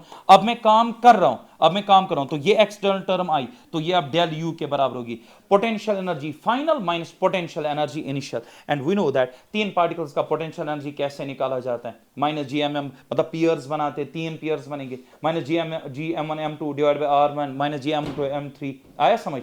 तो तीन, इस पियर की पोटेंशियल एनर्जी अलग, इसकी अलग, इसकी अलग, वो होगी बेटा इनिशियल पोटेंशियल एनर्जी तीनों को ऐड करके। फाइनली जब ये यहां आएंगे फिर से तीन बनाएंगे और आपको मिलेगी final potential energy of the system. So final potential energy minus initial potential energy is the work done. So इसको हम सॉल्व करेंगे, इससे चेंज इन पोटेंशियल एनर्जी आप कह रहे हैं मैं निकाल के दूं, बताओ। इनिशियली ये दो पार्टिकल सेम डिस्टेंस दूर है 20 मान लो ये आर डिस्टेंस दूर है, तो बताओ इस पीआर की potential energy, sir G M square divided by R. आप अगर देखोगे minus ji M square by R, आप देखोगे हर पीआर में डिस्टेंस भी सेम है और मासेस भी एक जैसे 100 ग्राम के, तो क्या मैं ना कहूं 3 times of this is the initial potential energy. अब बताओ फाइनल पोटेंशियल एनर्जी कितनी हो, आर के बदले 2r कर देना, यू फाइनल भी अब मैंने ही आपको निकाल के दिया, इनिशियल भी दिया, just find the difference and the difference will come 5 × 10⁻²। Last question, the gravitational field in a region is given by G is equal to this. Work done by the field is 0 when the particle is moved along the line. ध्यान से सुनो बेटा, देखो हमें gravitational field intensity देकर है, पहले जरा मैं ग्रेविटेशनल फील्ड इंटेंसिटी देखूं कैसे देकर है, 4i cap and 1j cap, और ग्रेविटेशनल फील्ड इंटेंसिटी फिर यहां से हुआ, this is gravitational field intensity, ठीक है। आपको बताना है किस लाइन पे पार्टिकल चला के वर्क होगी 0। बेटा जो लाइन इस फील्ड इंटेंसिटी को होगी परपेंडिकुलर, वही होगा ना फोर्स और डिस्टेंस परपेंडिकुलर। अगर पार्टिकल उस लाइन पे चल रहा है जो बेटा लाइन इस ग्रेविटेशनल फील्ड इंटेंसिटी के परपेंडिकुलर होगा, तो जाहिर सी बात है बेटा जो वर्क लगेगी वो लगेगी 0। तो अब सॉल्व कैसे करें, इतना आसान भी नहीं है। देखो मैं क्या करूं, आराम से सुनिएगा। Is this the gravitational field intensity? हां सर। मैं इसका स्लोप निकालूंगा, सिंपल। मान लो ये एंगल थीटा है, तो बता tan थीटा किसके बराबर आता है? सर y/x, वो तो आएगा 1/4। तो आपने समझ लिया थीटा का वैल्यू आ गया tan इनवर्स 1/4, इतना आया समझ। अब मैं यहीं से मैं इनको चेक नहीं करूंगा, ध्यान से सुना, मैं एक लाइन बनाऊंगा इसको परपेंडिकुलर। समझना मेरी बात, मैंने क्या किया, ये क्वेश्चन में थोड़ा ज्यादा इलॉबरेटेड फॉर्म में दिखाऊंगा। मान लो ये मैंने वो लाइन बनाई जो इसको परपेंडिकुलर है, बेटा थोड़ा सा मैं वापस से बना दो, ये वो लाइन है जो इसको परपेंडिकुलर है। तो पार्टिकल अगर यहां से चल रहा है तो वेलोसिटी उसकी यहां से और फोर्स यहां से, फोर्स और वेलोसिटी परपेंडिकुलर, फोर्स और डिस्टेंस परपेंडिकुलर, वर्क बेटा 0। अब ध्यान से देखो बेटा, इस इक्वेशन अगर इस लाइन का मैं स्लोप निकालूं तो कैसे निकालूं इसका स्लोप? ये थीटा है, इतना क्या है सर? 90 minus theta. ये कितना है सर? ये भी थीटा है। सर क्यों? Angle between two lines is equal angle between there perpendiculars. ये वाली लाइन आपने इस वाली लाइन को परपेंडिकुलर ड्रा की, इस वाली लाइन को ये वाली लाइन परपेंडिकुलर है, और जाहिर सी बात है ये वाली जो लाइन जिसपे 3 डाले और ये वाली लाइन आपस में परपेंडिकुलर, तो इन दो के बीच में थीटा, तो इन दो के बीच में भी सर थीटा ही हुआ। हाँ थीटा हुआ, तो इस एंगल का कोई मतलब नहीं बनता है ना। ये क्यों हम बनाए, ये हटा दो यहां से, 90 माइनस थीटा हटाओ। चलो आगे आप समझ, यहां थीटा यहां भी थीटा है, so angle between two lines equal to angle between their normals. हाँ सर। जरा इसका स्लोप निकालो इस लाइन का सर, वो तो tan थीटा हुआ। tan थीटा क्या हुआ?